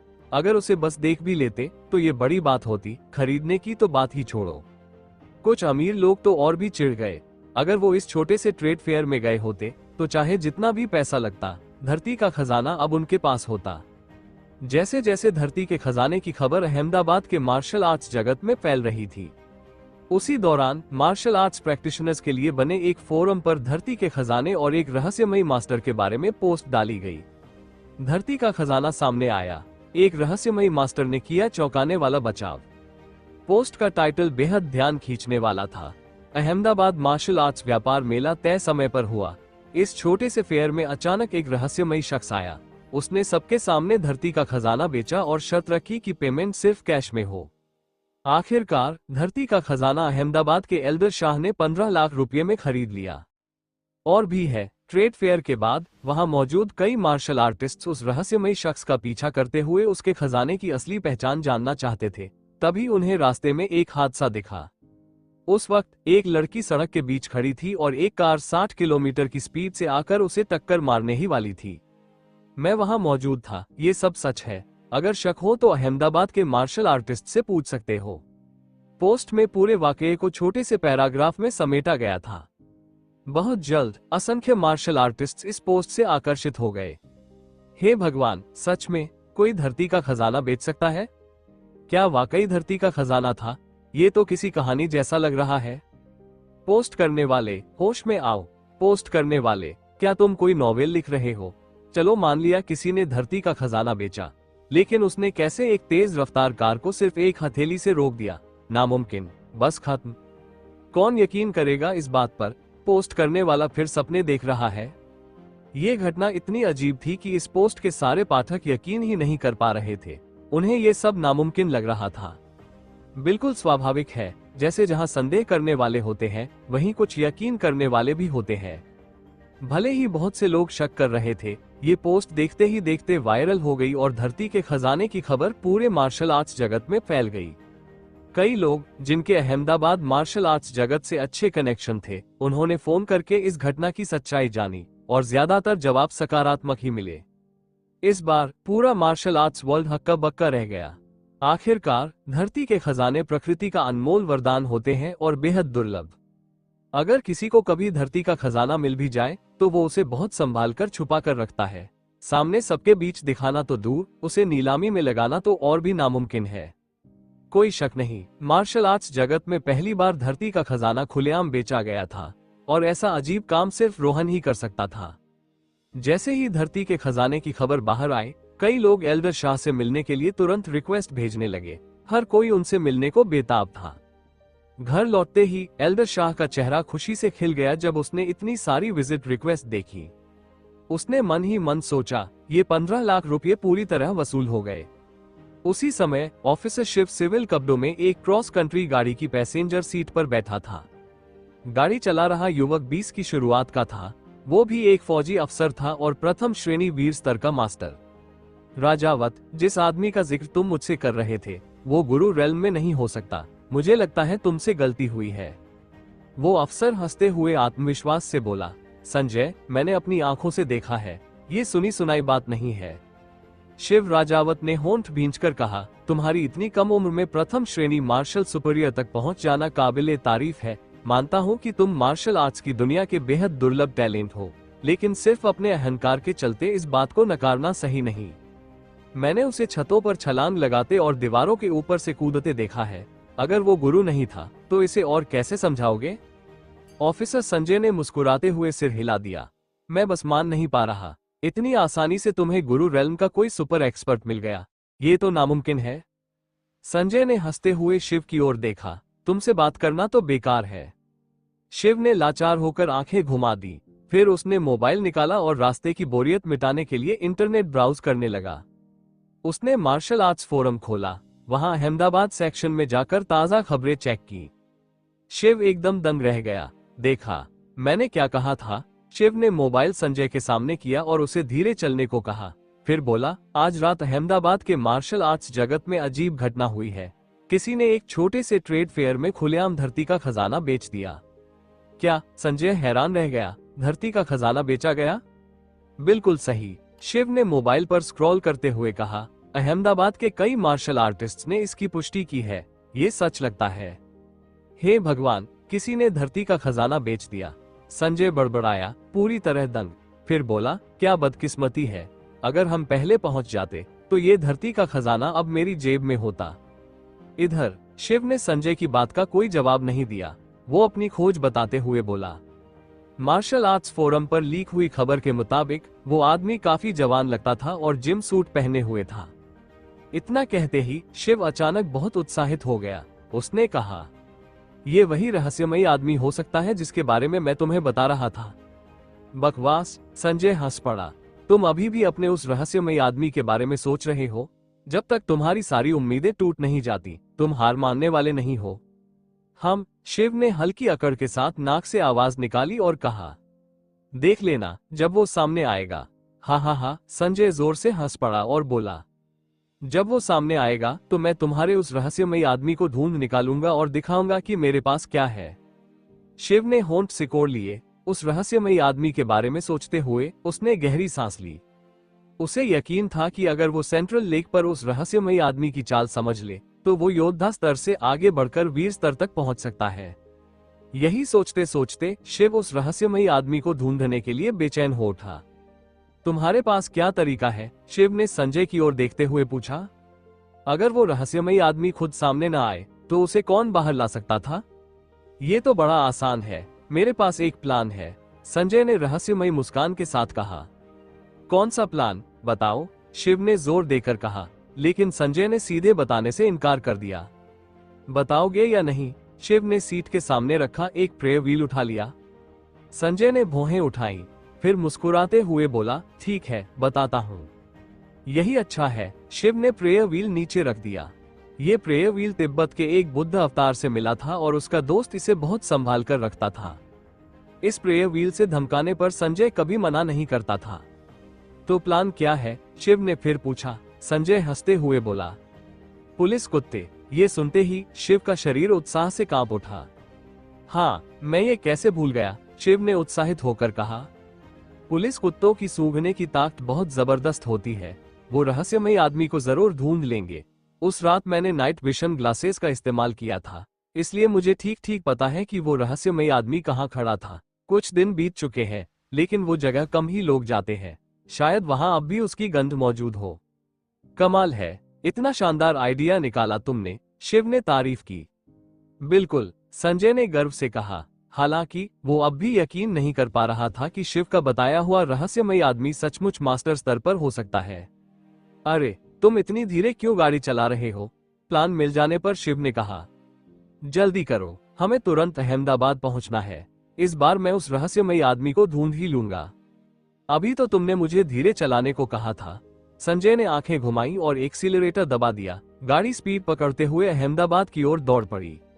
अगली सुबह कॉलेज के हॉस्टल में एक रात आराम करने के बाद रोहन सुबह व्यायाम करके नाश्ता करने गया। इसके बाद वो चुपचाप सूटकेस लेकर कॉलेज के बाहर स्थित बैंक पहुंचा। मुझे पैसे जमा कराने हैं। सुबह का वक्त था, बैंक में ज्यादा भीड़ नहीं थी। रोहन सीधे काउंटर पर पहुंचा। कितने? काउंटर पर बैठी कर्मचारी ने हाथ बढ़ाते हुए पूछा। 8,50,000, रोहन ने जवाब दिया। धरती के खजाने से उसे 15 लाख और औषधीय पौधों से 1 लाख मिला था। कुल मिलाकर 16.5 लाख। अनाथालय को 5.5 लाख दान करने के बाद उसके पास 10.5 लाख बचे थे। उसने तय किया कि 7.5 लाख बैंक में जमा करेगा और 3 लाख नकद अपने पास रखेगा। कितने? कर्मचारी ने दोबारा सिर उठाकर पूछा, मानो उसने सही से सुना न हो। 7,50,000, रोहन ने फिर कहा। जैसे ही रोहन ने संख्या दोहराई, कर्मचारी दंग रह गई। बैंक में काम करते हुए उसने बहुत पैसा देखा था, इसलिए रकम देखकर हैरान नहीं हुई। लेकिन उसके सामने तो एक छात्र खड़ा था। एक स्टूडेंट के पास कितने पैसे हो सकते हैं? अगर किसी के पास बचत हो भी तो वो हजारों में होगी। कभी कभी कोई 10-20 हजार जमा कर दे तो बड़ी बात मानी जाती। उसे उम्मीद नहीं थी कि यह लड़का एक बार में इतनी बड़ी रकम जमा कराएगा। हैरानी के साथ साथ उसके मन में अचानक उत्साह भर गया। उसे इसमें प्रमोशन का मौका दिखा। उसने तुरंत अपनी जगह एक सहकर्मी को बिठाया और खुद रोहन की मदद करने बाहर आ गई। 7.5 लाख की जमा उसके परफॉर्मेंस रिकॉर्ड के लिए बहुत बड़ा सहारा था। वो कैसे उत्साहित न होती। थोड़ी ही देर में उस कर्मचारी की मदद से रोहन ने 7.5 लाख अपने खाते में जमा करा दिए और उसके खाते का बैलेंस बढ़कर 8.7 लाख हो गया। बैंक से निकलकर रोहन कॉलेज लौट आया। पासवर्ड से सुरक्षित सूटकेस में अभी भी 3 लाख नकद बाकी थे। कॉलेज के गेट पर रोहन की मुलाकात पुराने जानकार निखिल से हुई। जैसे ही उसने रोहन को देखा, वो सीधे उसकी तरफ बढ़ा। रोहन, इधर उधर नजर डालते हुए वो थोड़ा निराश और अधीर स्वर में बोला, तुम्हारी वो फीमेल क्लासमेट कहाँ है? रोहन बिना जवाब दिए कॉलेज के अंदर चलता रहा। अरे, मैं तुमसे बात कर रहा हूँ। रोहन की अनदेखी से खींचकर निखिल तेज कदमों से आगे आया और ठंडे स्वर में बोला, मैं तुम्हारा सीनियर हूँ। सीनियर सवाल पूछ रहा है और तुम जवाब नहीं दे रहे। रोहन ने उसे घृणा भरी नजर से देखा और साइड से चलता रहा। निखिल अंदर ही अंदर गुस्से से तिलमिला उठा, मगर जाहिर नहीं कर पाया। उसने फिर से रोहन को रोकते हुए कहा, सोमवार को मैंने कॉलेज गेट के बाहर एक लड़की से मुलाकात की थी। वो खुद को तुम्हारी क्लासमेट बता रही थी, तो मैं उसे अंदर ले आया, लेकिन तुम कॉलेज में नहीं थे, इसलिए वह चली गई। कुछ दिन पहले मैंने उसे दोबारा गेट के बाहर देखा। अब क्यों नहीं आती वो? आखिरकार मैं स्टूडेंट यूनियन का प्रेसिडेंट हूँ। जब कोई बाहर से आए स्टूडेंट हो तो उसे कैंपस घुमाना और कॉलेज के बारे में बताना मेरी जिम्मेदारी है। उसकी बकवास जारी रही। रोहन ने उसे देखते हुए पूछा, तुम्हें आखिर चाहिए क्या? उसका फोन नंबर? निखिल ने सीधे जवाब दिया। सच यही था। उस दिन उसने सच में अस्मिता को कॉलेज के अंदर लाया था, लेकिन रोहन से मुलाकात न होने पर अस्मिता बिना कोई कांटेक्ट दिए चली गई। पिछले कुछ दिनों से वो गेट पर रोज अस्मिता से टकराता रहा। अस्मिता हमेशा शिष्टता से उसका अभिवादन करती और फिर अनदेखा कर देती।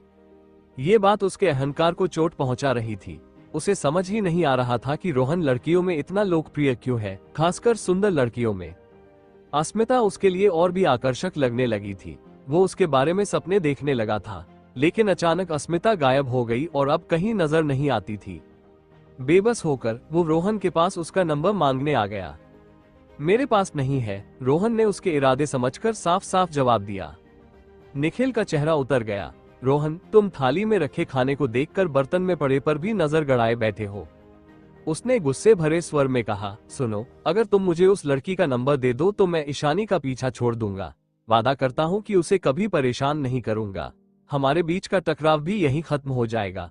और हाँ, स्टूडेंट यूनियन भी तुम्हारे खिलाफ कोई चाल नहीं चलेगा। क्या कहते हो? ये सुनकर रोहन अनायास हंस पड़ा। क्या ये पागल है? कोई भी सामान्य इंसान ऐसी बात नहीं करता। रोहन वहां से निकलने को मुड़ा। इस बार निखिल का चेहरा पीला पड़ गया। रोहन उसे बेइज्जत कर रहा था। वह स्टूडेंट यूनियन का प्रेसिडेंट होकर इतनी विनम्रता से सिर्फ एक फोन नंबर पाने के लिए रोहन से समझौता करने आया था, और रोहन का रवैया इतना ठंडा और बेरुखा था। यह वह कैसे बर्दाश्त कर सकता था? वो पहले ही अस्मिता का नंबर लेने के लिए अपने अहंकार को झुका चुका था, लेकिन रोहन ने उसे और नीचा दिखा दिया। उसे लगा जैसे रोहन उस पर हंस रहा है। इतना घमंडी आदमी भला ऐसी अनदेखी कैसे झेल सकता था? पीछे से रोहन को तेज कदमों से जाते हुए देखते हुए निखिल ने मुट्ठी भींच ली और जेब से मोबाइल निकाल लिया। उसने लक्ष्य का नंबर मिलाया। उधर लक्ष्य बाकी ट्रैक टीम के सदस्यों के साथ स्टेमिना ट्रेनिंग कर रहा था। ट्रिन ट्रिन ट्रिन, मैदान के किनारे घास पर रखे कपड़ों के ढेर से मोबाइल की घंटी बजी। घास पर बैठे पसीने से तरबतर एक खिलाड़ी तुरंत मोबाइल ढूंढने लगा। लक्ष्य, तुम्हारा फोन। मोबाइल निकालते ही उसने दूर से दौड़ते हुए लक्ष्य को जोर से पुकारा। कॉल की आवाज सुनकर लक्ष्य ने तुरंत अपनी रफ्तार धीमी कर दी और धीरे धीरे जॉगिंग करता हुआ पास आया। हेलो। भारी सांसों के बीच लक्ष्य ने कॉल उठाया। रोहन वापस आ गया है। निखिल की ठंडी आवाज फोन के दूसरी तरफ से आई। बढ़िया। लक्ष्य ने ठंडी हंसी छोड़ी और बोला, मैं तो उसी का इंतजार कर रहा था। अब मुझे पता है क्या करना है, बैठकर मजा लो। मैं तुम पर भरोसा कर रहा हूँ। निखिल ने गुस्से से फोन काट दिया। इधर कॉल खत्म करने के बाद लक्ष्य वापस ट्रेनिंग में शामिल होने मुड़ा, लेकिन तभी उसकी नजर खेल मैदान के पास वाली सड़क पर पड़ी। वो कोई और नहीं, रोहन ही था। लो, जिसको याद किया वही आ गया। लक्ष्य के होठों पर मुस्कान फैल गई और वो रोहन की ओर दौड़ पड़ा। पसीने से लथपथ लक्ष्य अपनी मजबूत कद काठी के साथ रोहन के सामने आकर खड़ा हो गया, उसका रास्ता रोकते हुए। रोहन ने बस एक नजर लक्ष्य पर डाली, फिर शांत भाव से कदम बढ़ाते हुए उसके पास से निकल गया। हाँ, लक्ष्य हक्का बक्का रह गया। तब जाकर उसे एहसास हुआ कि उसकी पूरी तरह अनदेखी कर दी गई है। अब पुरानी दुश्मनी पर नई दुश्मनी भी जुड़ गई। स्पोर्ट्स के छात्र प्रायः गुस्सैल और चिड़चिड़े स्वभाव के होते हैं। रोहन को घूरते हुए लक्ष्य ने आंखें सिकोड़ ली और पैर उठाकर उसकी पीठ पर लात मारने की कोशिश की। उसका इरादा लात मारकर तुरंत भाग जाने का था, क्योंकि उसकी दौड़ने की रफ्तार तेज थी। लेकिन जैसे ही उसने लात मारी, रोहन अचानक साइड में हो गया और उसका निशाना पूरी तरह चूक गया। सौभाग्य से उसने ज्यादा जोर नहीं लगाया था, वरना अपनी ही गति के कारण बुरी तरह गिर पड़ता। उधर रोहन ने पलटकर लक्ष्य की तरफ ठंडी, गंभीर निगाहों से देखा। उसका चेहरा सख्त और स्याह था। लक्ष्य को थोड़ी देर के लिए शर्मिंदगी महसूस हुई, लेकिन ये शर्मिंदगी आधे सेकंड से ज्यादा टिक नहीं पाए। तो क्या तू मुझसे हाथापाई करना चाहता है? लक्ष्य ने घमंडी मुस्कान फेंकी और धीमी आवाज में कहा। पिछली बार तू किस्मत वाला था कि मैंने तेरा कुछ नहीं किया। अब क्या करेगा तू? छुट्टियां चल रही है, स्कूल के नियमों में लड़ाई झगड़े सख्त मना है। ये कहकर वो जोर से हंस पड़ा। रोहन ने उसकी ओर व्यंग्य भरी मुस्कान फेंकी। एक गुरु स्तर के साधक के तौर पर रोहन की लक्ष्य से लड़ने में कोई दिलचस्पी नहीं थी। उसके लिए तो लक्ष्य एक छोटे बच्चे से ज्यादा कुछ नहीं था। लेकिन अगर लक्ष्य ज्यादा बढ़ता तो उसे सबक सिखाने में रोहन को कोई आपत्ति भी नहीं थी। पिछली बार की कड़वाहट अभी भी खत्म नहीं हुई थी। तभी, तुम दोनों ये क्या कर रहे हो? एक जोरदार आवाज गूंजी। इससे पहले कि लक्ष्य हमला करता, ट्रैक टीम की स्टेमिना ट्रेनिंग के इंचार्ज मिस्टर सिन्हा ने ये गड़बड़ी देख ली और दोनों की ओर भागे। मिस्टर सिन्हा की आवाज सुनते ही लक्ष्य का चेहरा बदल गया। टीचर की मौजूदगी में क्या वो मुझे पीट पाएगा? लेकिन बिना मारपीट किए रोहन को सबक कैसे सिखाऊं? उसने आंखें घुमाई। सुबह की रनिंग का वाकया अचानक उसके दिमाग में कौंध गया और बदला लेने की दबाई हुई चाहत फिर से उमड़ पड़ी। मिस्टर सिन्हा उनके सामने पहुंचे तो लक्ष्य मुस्कुराता हुआ उनकी ओर मुड़ा और बोला, मिस्टर सिन्हा, ये स्टूडेंट रोहन मुझसे रेस लगाना चाहता है। हम ट्रेनिंग से थक गए हैं, तो सोचा एक मैच हो जाए। मिस्टर सिन्हा ने हैरानी से रोहन की ओर देखा। लक्ष्य ट्रैक टीम का मेंबर था और बेहतरीन धावकों में से एक। यह नौजवान उससे मुकाबला करना चाहता है? रोहन को देखते हुए मिस्टर सिन्हा ने भौहें उठाई। उन्हें वो कुछ जाना पहचाना लगा। फिर अचानक उन्हें उस सुबह का तेज धावक याद आया। उसकी शक्ल काफी हद तक इस युवक से मिलती थी। क्या रोहन वही था? जरूर वही होगा, वरना लक्ष्य खुद पहल करके मुकाबले की बात क्यों करता? ये कह रहा है कि रोहन ही उसे चैलेंज कर रहा है। ये तो साफ झूठ था। रोहन को ऊपर नीचे देखते हुए मिस्टर सिन्हा ने पूछा, तुम लक्ष्य से रेस लगाना चाहते हो? रोहन ने सिर हिलाया। नहीं। क्यों, डर गए?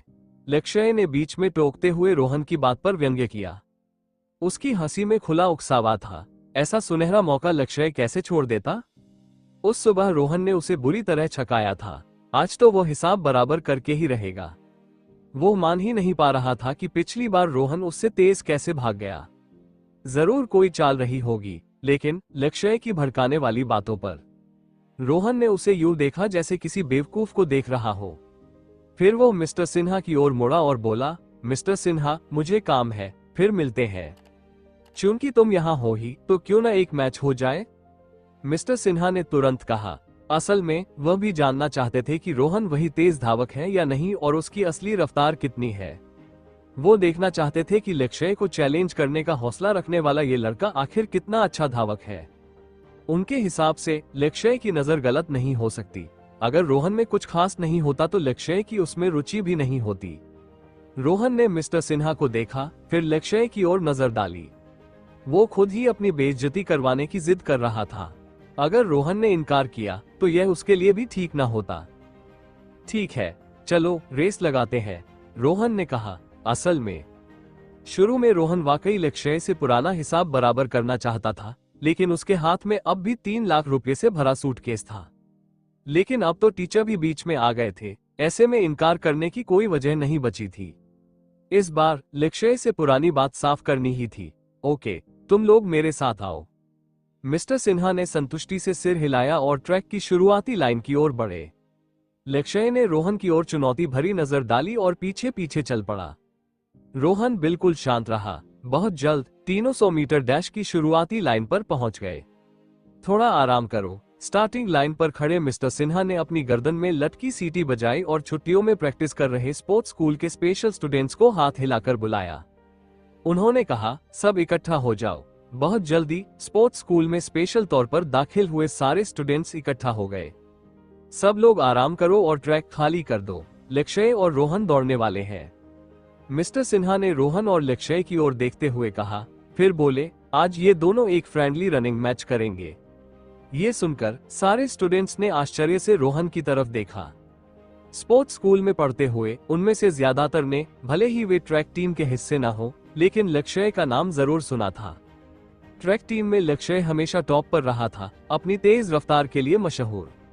लेकिन रोहन, सबको हैरानी हुई। अधिकतर को तो पता ही नहीं था कि रोहन कौन है। ये रोहन हमारे स्पोर्ट्स स्कूल का तो नहीं है क्या? कभी नाम नहीं सुना। मुझे लगता है मैंने इसका नाम स्कूल के बीबीएस पर देखा था। ये इंडियन मेडिसिन स्कूल का है क्या? इम्पॉसिबल। इंडियन मेडिसिन का स्टूडेंट लक्ष्य से दौड़ में टक्कर लेगा? ये तो अपने पैरों पर कुल्हाड़ी मारने जैसा है। सही कह रहे हो, लक्ष्य की स्पीड का तो पूरे स्कूल में कोई मुकाबला नहीं है। क्या इस रोहन को ये नहीं पता? बोरिंग है। इस मैच का क्या फायदा? नतीजा तो साफ है, रोहन पक्का हार जाएगा। मिस्टर सिन्हा ने ये मुकाबला रखा ही क्यों? ये फ्रेशर पिटना चाहता है तो चलो उसकी ख्वाहिश पूरी कर ही देते हैं। इस साल के फ्रेशर सच में बेकार है, हर बात में बेवकूफ लगते हैं। वो सारे स्पेशल स्पोर्ट्स स्टूडेंट्स उंगली उठाकर रोहन की मजाक उड़ाने लगे। किसी को भी रोहन पर भरोसा नहीं था। सबको लगता था इस मैच का नतीजा तो पहले से तय है, लक्ष्य उसे आसानी से हरा देगा। लेकिन दूसरी तरफ भीड़ में ट्रैक टीम के मेंबर्स ने रोहन को देखा और आपस में नजरें मिलाई।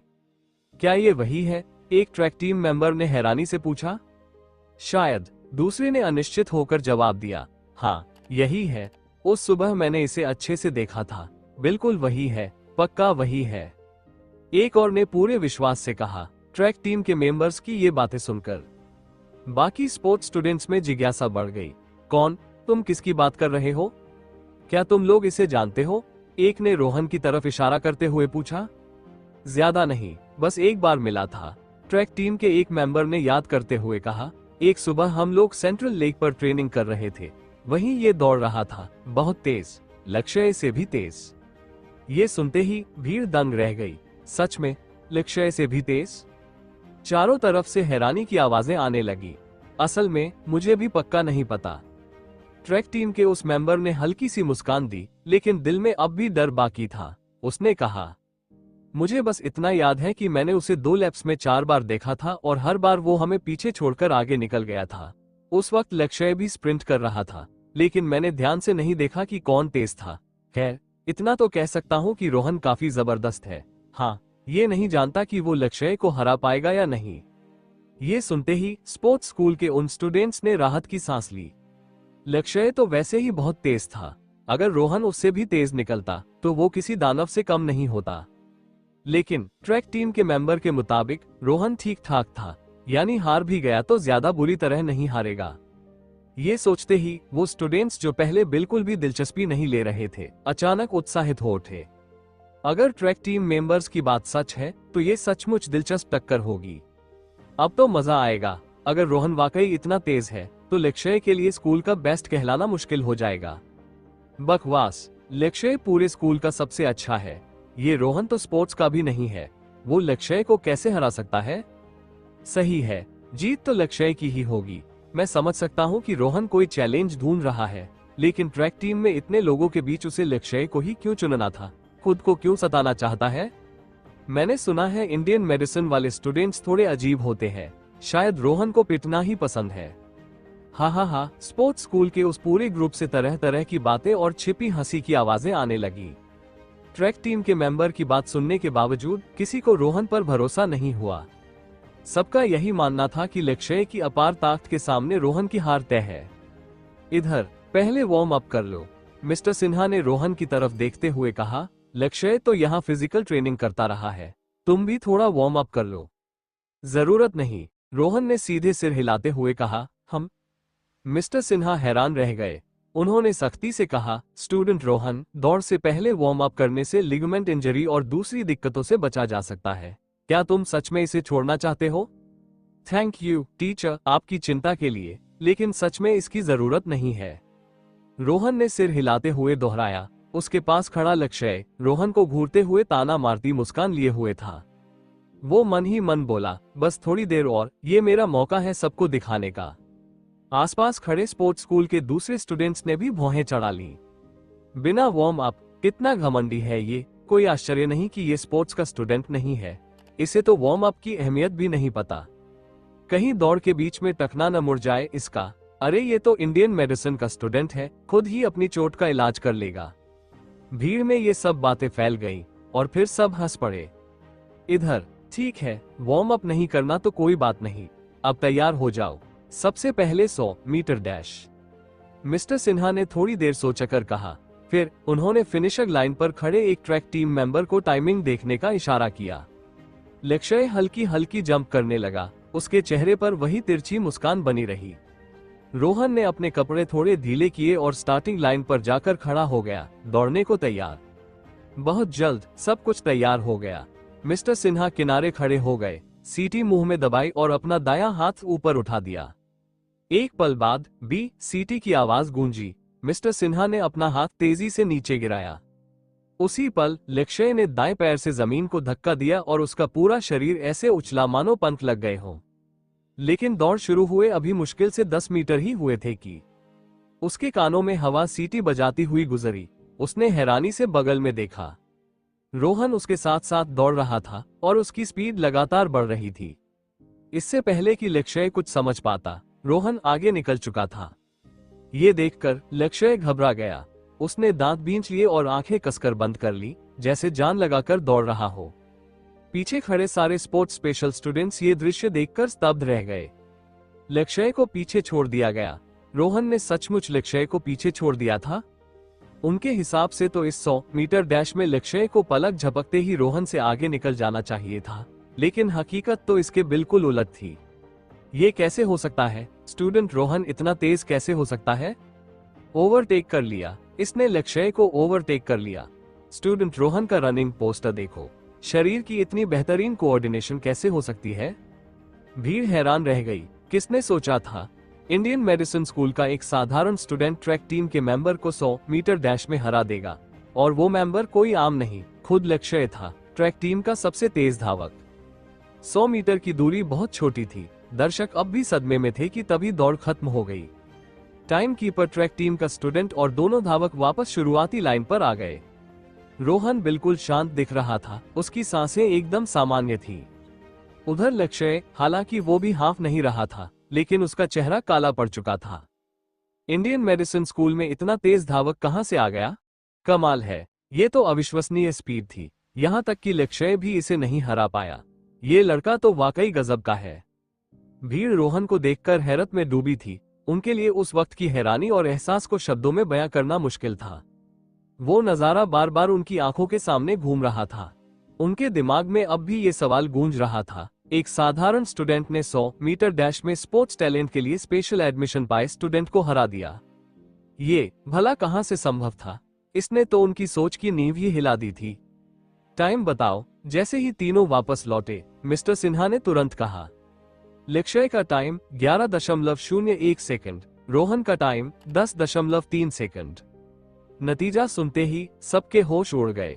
10.3 सेकंड, ये तो नेशनल यूनिवर्सिटी गेम्स की 100 मीटर डैश फाइनल के लिए क्वालिफाई करने लायक टाइम था। पिछले साल national university games 100 metre dash champion ने 10.28 सेकंड में दौड़ पूरी की थी और रोहन ने 10.3 सेकंड में। ये तो नेचुरल लिमिट को ही चुनौती थी। यहां तक कि अनुभवी मिस्टर सिन्हा भी हैरान रह गए। बिना किसी वार्म अप के निकल पड़ा और 10.3 सेकंड का टाइम निकाला। अगर ढंग से वार्म अप किया होता तो और भी तेज होता। ये सोचते ही हैरान मिस्टर सिन्हा अपने अंदर उत्साह रोक नहीं पाए। लक्ष्य का 11.01 सेकंड भी काफी अच्छा रिजल्ट था, लेकिन रोहन, वो तो गजब का था। इस चमकदार प्रदर्शन के आगे किसी ने लक्ष्य के टाइम पर ध्यान ही नहीं दिया। मिस्टर सिन्हा की आंखें रोहन की ओर चमक उठी। बेहद बड़ी क्षमता। मैं नहीं मानता। जब सब रोहन के प्रदर्शन से दंग रह रहे थे, तभी काले चेहरे वाला लक्ष्य अचानक चिल्लाया, ये बस 1 सेकंड का फर्क है। दौड़ से पहले मैं 1 घंटे से ज्यादा ट्रेनिंग कर चुका था, वरना मैं जरूर इसे हरा देता।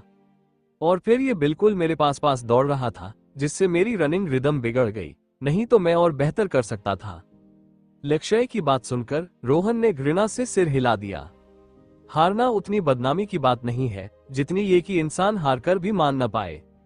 मिस्टर सिन्हा ने लक्ष्य को शांत करते हुए कहा, घबराओ मत, अभी एक और रेस बाकी है।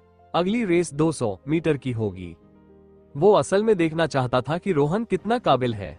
रोहन के जवाब का इंतजार किए बिना ही उसने लक्ष्य की तरफ देखा और बोला, तुम्हें कितना आराम चाहिए? मुझे 5 मिनट दो। लक्ष्य ने रोहन को ठंडी नजरों से देखते हुए कहा, बस 5 मिनट में मैं ये जरूर कर दूंगा। बात चाहे जितनी आत्मविश्वास से कही हो, लेकिन उसके दिल में रोहन अब एक दमदार प्रतिद्वंदी बन चुका था। मैंने सोचा भी नहीं था कि ये लड़का इतना काबिल होगा। शुरुआत में ये मुझसे पीछे नहीं रहा, बल्कि मुझे ही पीछे छोड़ दिया। इसी वजह से मेरा ध्यान और दौड़ने की लय बिगड़ गई। नतीजा मेरी उम्मीद के मुताबिक नहीं आया, लेकिन अगली रेस में मैं पूरा ध्यान दूंगा और जरूर जीतूंगा। ओके, मिस्टर सिन्हा ने सिर हिलाया। वो भी नहीं चाहता था कि उसका ट्रेन किया हुआ छात्र किसी साधारण स्टूडेंट से हार जाए। अगर ऐसा होता तो ये उसकी ट्रेनिंग की बहुत बड़ी नाकामी मानी जाती। कुछ ही देर में 5 मिनट पूरे हो गए। रोहन और लक्ष्य फिर से स्टार्टिंग लाइन पर खड़े हो गए।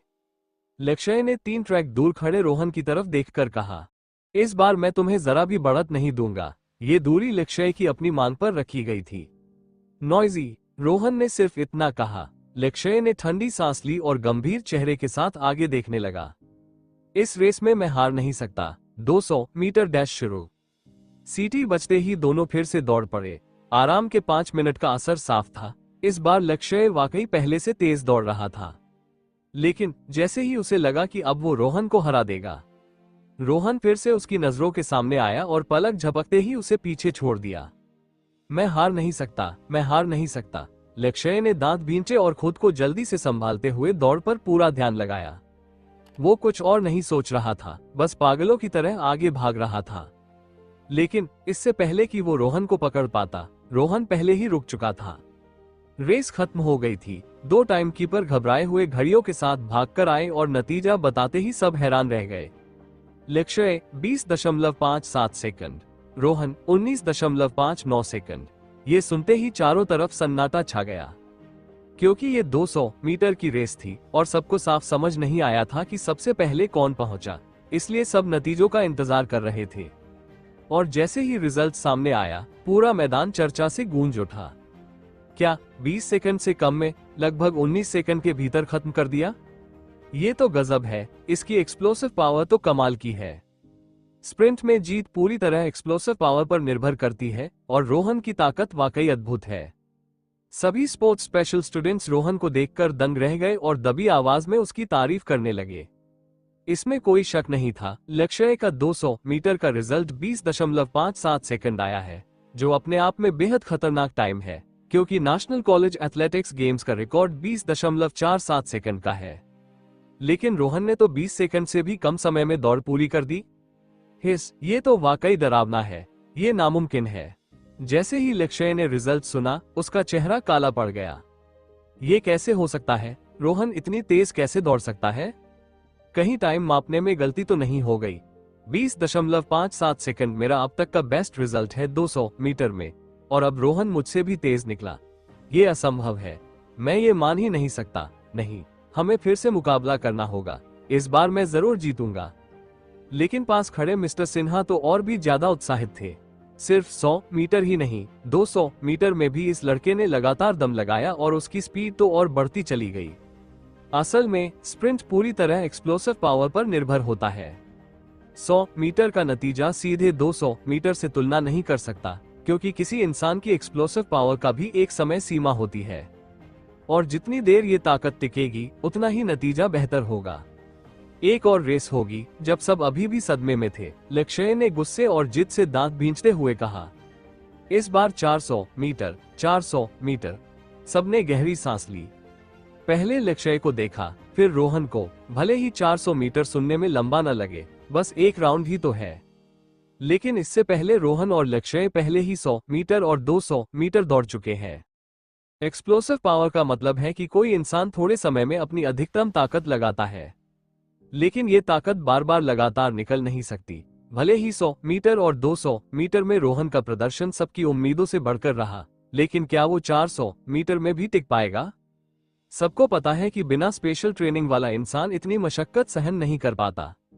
ट्रैक स्पेशल स्टूडेंट होने के नाते लक्ष्य के लिए 400 मीटर दौड़ना कोई बड़ी बात नहीं है। लेकिन रोहन, वो तो इंडियन मेडिसिन स्कूल का एक साधारण स्टूडेंट है। हाँ, वो रोज एक्सरसाइज करता है और अभी तक 100 मीटर और 200 मीटर में लक्ष्य को हरा चुका है। लेकिन क्या अगले 400 मीटर में भी वो ऐसा कर पाएगा?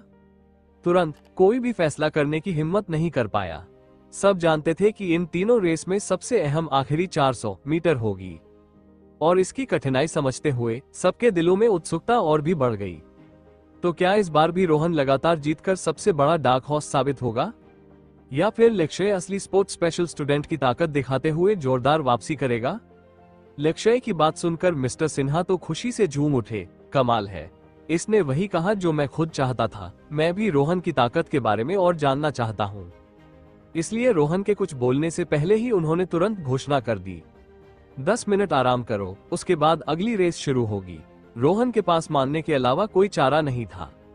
दोनों जाकर आराम करने लगे। 10 मिनट बाद तैयार हो? मिस्टर सिन्हा ने रोहन की तरफ देखते हुए पूछा। हाँ, रोहन ने सिर हिलाया। उधर लक्ष्य अब और इंतजार नहीं कर पा रहा था। पहली 2 रेस के बाद उसने साफ समझ लिया था कि रोहन की एक्सप्लोसिव पावर उससे कहीं ज्यादा है। लेकिन रोहन सिर्फ अपनी अच्छी स्टैमिना का फायदा उठा रहा था। रेस से पहले मैं लंबी ट्रेनिंग कर चुका था, इसलिए मेरी एक्सप्लोसिव पावर उतनी नहीं थी। लेकिन अब रोहन लगातार 2 बार दौड़ चुका है, उसकी ताकत लगभग खत्म हो चुकी होगी। अब हम सच में बराबरी पर है। लेकिन किसी ने सोचा भी नहीं था कि रोहन पहले की तरह ही शांत और स्थिर खड़ा था। रेडी? सबकी उत्सुक निगाहों के बीच मिस्टर सिन्हा साइडलाइन पर गए और अपना दायां हाथ ऊंचा उठाया। सीटी बजी। मिस्टर सिन्हा का दायां हाथ झटका और स्टार्टिंग लाइन से रोहन और लक्ष्य दोनों एकदम स्टैंडर्ड पोस्चर में दौड़ पड़े। इस बार भी लक्ष्य बहुत तेज था, लेकिन पहले जैसी बेकाबू दौड़ नहीं। उसने दौड़ते दौड़ते रोहन की तरफ झांक लिया और देखा कि रोहन की रफ्तार बिल्कुल भी धीमी नहीं हुई थी, बल्कि पहले से भी तेज थी। पल भर में रोहन उसे पीछे छोड़ गया। ये देखकर लक्ष्य के मन में घबराहट दौड़ गई। लेकिन अब सोचने का वक्त नहीं था, पूरा जोर लगा। उसने अचानक अपनी सारी ताकत झोंक दी और सारी रनिंग तकनीकें एक साथ इस्तेमाल कर ली। मगर चाहे जितना भी जोर लगाया, रोहन उससे और आगे निकलता गया। इससे लक्ष्य पूरी तरह टूट गया। थोड़ी दूरी पर खड़े सभी स्पोर्ट्स स्पेशल स्टूडेंट्स और मिस्टर सिन्हा भी हैरान रह गए। उन्हें 2 बिल्कुल अलग स्पीड दिखाई दे रही थी। लक्ष्य बहुत तेज था, इतना कि लोग उसकी तारीफ किए बिना नहीं रह पा रहे थे। लेकिन रोहन उससे भी तेज था, इतना तेज कि उसने लक्ष्य को पलक झपकते पीछे छोड़ दिया। ये तो बहुत तेज है ना? क्या ये इंसान है भी? ये तो बिल्कुल उड़ने वाला आदमी है। हे भगवान, ये तो खरगोश से भी तेज भाग रहा है। अब तो लक्ष्य हार जाएगा, और वो भी इंडियन मेडिसिन स्कूल के स्टूडेंट से। हमारी स्पोर्ट्स स्पेशल स्टूडेंट्स की इज्जत मिट्टी में मिल जाएगी। क्या रोहन फर्स्ट ईयर का स्टूडेंट नहीं है? उसकी स्पीड इतनी अविश्वसनीय कैसे हो सकती है? क्या ये पहले किसी स्पोर्ट्स स्कूल में नहीं पढ़ा था? सबके शब्दों में हैरानी और डर झलक रहा था। जिंदगी में पहली बार उन्होंने किसी को इतनी तेज दौड़ते देखा था। एक तरफ मिस्टर सिन्हा भी रोहन को घूर रहे थे और उत्साह से उनका चेहरा लाल हो गया। जीनियस, ये वाकई एक एथलेटिक जीनियस है। इसका शरीर, इसका कदम और इसकी बॉडी कोऑर्डिनेशन, सब कुछ बिल्कुल परफेक्ट है। एक कॉलेज पीई टीचर होने के नाते मिस्टर सिन्हा इंसानी मैकेनिक्स को बखूबी समझते थे। उन्हें पता था कि ताकत निकालने के लिए कौन सी मसल्स काम करती हैं और परफेक्ट रनिंग स्टेट पाने के लिए शरीर का तालमेल कैसा होना चाहिए। उस स्टेट में धावक की कोई भी ताकत बेकार नहीं जाती और दौड़ने का असर सबसे अच्छा होता है। साथ ही धावक पर बोझ भी कम महसूस होता है। असल में ये हर कोई हासिल कर सकता है, लेकिन इसके लिए बहुत लंबी ट्रेनिंग चाहिए। जैसे कोई इंसान 5 किलोमीटर दौड़ता है तो उसे आराम लगता है। 10 किलोमीटर में थकान शुरू होती है, 20 किलोमीटर में थकान हावी हो जाती है। लेकिन अगर वो 30 किलोमीटर दौड़े तो शरीर अपने आप दौड़ने लगेगा, जैसे खुद काबू में ना हो। और फिर धीरे धीरे थकान कम होकर ऊर्जा फिर से बढ़ने लगती है। ये इसलिए होता है क्योंकि लंबी दौड़ में शरीर की हर मसल्स धीरे धीरे रनिंग प्रोसेस के हिसाब से ढल जाती है। जब कोई इंसान एक ही मूवमेंट बार बार दोहराता है तो शरीर अपने आप ताकत को बांट लेता है और परफेक्ट रनिंग स्टेट में पहुंच जाता है। यही तो वो लिमिट ब्रेक थ्रू है जिसके बाद इंसान की स्पीड और बढ़ जाती है। और रोहन अभी उसी स्टेट में है। फर्क बस इतना है कि बाकी लोगों को ये स्टेट पाने में सालों, यहाँ तक कि दशकों लग जाते हैं। लेकिन रोहन शुरुआत से ही बिना किसी मेहनत के इसमें पहुंच जाता है। क्या ये जीनियस नहीं है? मिस्टर सिन्हा बेहद उत्साहित और खुश थे, क्योंकि उन्हें वो शख्स मिल गया था जो अपनी स्पीड और रिजल्ट से उन्हें अनगिनत गौरव दिला सकता था। इस बीच रेस अपने चरम पर पहुंच गई। रोहन अब फिनिश लाइन से सिर्फ 10 मीटर दूर था, लेकिन अचानक उसने फिनिश करने की जगह वहीं रुककर मुड़कर देखा। लक्ष्य अभी भी 50 मीटर पीछे था। रोहन मुस्कुराते हुए उसका इंतजार करने लगा। इससे लक्ष्य गुस्से से लाल पीला हो गया, उसका चेहरा पर्पल पड़ गया। जब वो फिनिश लाइन से 20 मीटर दूर पहुंचा तो रोहन ने फिर उसकी तरफ देखकर मुस्कुराया और एकदम तेजी से आगे निकलकर फिनिश लाइन पार कर ली। रेस खत्म हो गई, लेकिन रोहन और लक्ष्य के वापस मुड़ने तक भी लोग सन खड़े थे। ये तो डरावना है, मैंने सोचा था वो टिक नहीं पाएगा। क्या वो अभी लक्ष्य का इंतजार कर रहा था? हे भगवान, ये तो लक्ष्य के लिए शर्म से डूब मरने वाली बात है। वो तो इंतजार करवाने की हालत में आ गया। उसने अभी कम से कम कुछ सेकंड तक उसका इंतजार किया। ये दानव कहां से आ गया? इसकी स्पीड तो रूह कंपा देने वाली है। सारे स्पोर्ट्स स्पेशल स्टूडेंट्स रोहन को ऐसे देख रहे थे जैसे किसी राक्षस को देख रहे हो। टाइम अनाउंस करो, मिस्टर सिन्हा की आवाज गूंजी। लक्ष्य 45.21 सेकंड। ये सुनते ही वहां मौजूद सब लोग, यहां तक कि मिस्टर सिन्हा भी हैरान रह गए। 45.21 सेकंड, इतना तेज? मिस्टर सिन्हा को भी यकीन नहीं हो रहा था। नेशनल यूनिवर्सिटी गेम्स की 400 मीटर रेस का रिकॉर्ड तो सिर्फ 45.25 सेकंड है और लक्ष्य ने उसे तोड़ दिया। ये तो सच में चमत्कार है। सब लोग अभी हैरान ही थे कि तभी रोहन 44.11 सेकंड, टाइमकीपर ने दोबारा कहा। पूरे मैदान में एकदम सन्नाटा छा गया। Olympic 400 metre world record 43.03 second है और रोहन ने 44.11 सेकंड में रेस पूरी की, वो भी इस हालत में कि उसने कुछ देर लक्ष्य का इंतजार किया था। यानी रोहन ओलंपिक में हिस्सा लेने और यहां तक कि ओलंपिक चैंपियन बनने की भी क्षमता रखता है। ये नतीजा सुनकर सब दंग रह गए।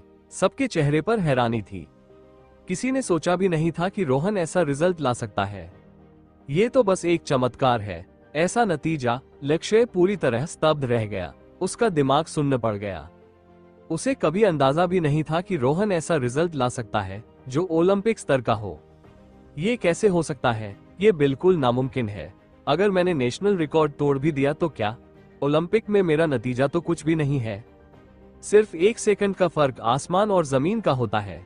इस पल लक्ष्य खुद पर शक करने लगा। उसे लगा कि इन सालों की सारी ट्रेनिंग बेकार चली गई। मैं तो एक आम स्टूडेंट से भी नहीं जीत पाया। क्या ये सारे सालों की मेहनत बेकार गई? मुझे अभी और काम है, तो मैं चलता हूँ, रोहन ने हैरान मिस्टर सिन्हा से कहा। लेकिन मिस्टर सिन्हा कुछ कह पाते उससे पहले ही एक आवाज गूंजी। रुको! सबकी नजरें चौंक कर लक्ष्य पर टिक गईं, जिसके चेहरे पर गहरी मायूसी और गुस्सा झलक रहा था। सब समझ नहीं पा रहे थे कि 3 बार हारने के बाद भी लक्ष्य ने बोलना क्यों शुरू किया। सबकी उलझन भरी नजरों के बीच लक्ष्य ने दांत भींचते हुए रोहन को घूरकर कहा, एक और रेस, ये आखिरी होगी और ये होगी 10,000 मीटर रेस। भले ही तुम्हारी एक्सप्लोसिव पावर बहुत जबरदस्त है, लेकिन मुझे यकीन नहीं कि तुम्हारी एंड्योरेंस भी उतनी ही मजबूत होगी। एक और रेस। सब लोग लक्ष्य को देखने लगे, जो इस समय कुछ हद तक अपना आपा खो चुका था। मैदान में खामोशी छा गई। इस बार की हार ने लक्ष्य को गहरी चोट दी थी। उसका घमंड लगभग टूट चुका था। लॉन्ग डिस्टेंस रेस ही उसकी असली ताकत थी और यही उसकी आखिरी उम्मीद भी। अगर इसमें भी हार गया तो उसका आत्मविश्वास पूरी तरह टूट जाएगा। मिस्टर सिन्हा ने कुछ नहीं कहा, बस रोहन की तरफ देखा। उसकी आंखों में उत्साह साफ झलक रहा था। वो रोहन के जवाब का इंतजार कर रहे थे। सभी स्पोर्ट्स स्पेशल स्टूडेंट्स भी रोहन को घूर रहे थे। उन्हें भी उम्मीद थी कि रोहन ये 10,000 मीटर का चैलेंज स्वीकार करेगा, क्योंकि वे चाहते थे कि कम से कम इस रेस में लक्ष्य जीते, ताकि उनके जैसे स्पेशल स्टूडेंट्स का वजूद साबित हो सके। जैसा लक्ष्य ने कहा, भले ही रोहन ने लगातार 3 रेस जीती हो, लेकिन वे सब स्प्रिंट्स थी जो सिर्फ एक्सप्लोसिव पावर पर निर्भर करती है। उन तीनों रेस में रोहन ने साबित कर दिया कि उसकी एक्सप्लोसिव पावर कितनी भयानक है। इतनी कि लोग उसे एक दानव जैसा मानने लगे थे। एक्सप्लोसिव पावर के हिसाब से तो रोहन ने खुद को साबित कर दिया है, लेकिन अगर हाई इंटेंसिटी एंड्योरेंस की बात हो तो क्या होगा? स्ट्रॉन्ग एक्सप्लोसिव पावर का मतलब ये नहीं कि एंड्योरेंस भी स्ट्रॉन्ग होगी। एंड्योरेंस में ट्रेनिंग और बिना ट्रेनिंग के बीच बहुत फर्क होता है। इसलिए लक्ष्य के जीतने का अभी भी बड़ा मौका है। Okay, as you wish, Rohan ने सिर हिलाते हुए कहा। यह सुनते ही वहां मौजूद सभी लोग उत्साहित हो उठे। खासकर मिस्टर सिन्हा बेहद खुश थे। उन्हें वही नतीजा दिख रहा था जिसकी उन्हें उम्मीद थी, लेकिन बाकी स्टूडेंट्स से अलग। वो ये देखना चाहते थे कि रोहन की एंड्योरेंस किस हद तक पहुंच सकती है और क्या वो लक्ष्य को लगातार चौथी बार हरा सकता है।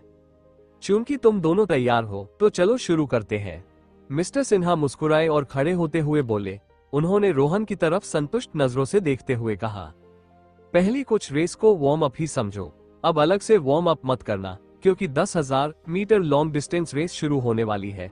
अपनी जगह तैयार हो जाओ। रोहन और लक्ष्य स्टार्टिंग लाइन पर आ गए। इस बार लक्ष्य ने रोहन की तरफ देखा तक नहीं। उसकी नजरें बस आगे थीं। उसका पूरा ध्यान सिर्फ दौड़ पर था। एक तेज सीटी बजी। 10,000 मीटर की लॉन्ग डिस्टेंस रेस आधिकारिक तौर पर शुरू हो गई। इस बार न तो रोहन और न ही लक्ष्य बहुत तेज निकले, बल्कि दोनों ने काफी संतुलित तेज रफ्तार पकड़ी।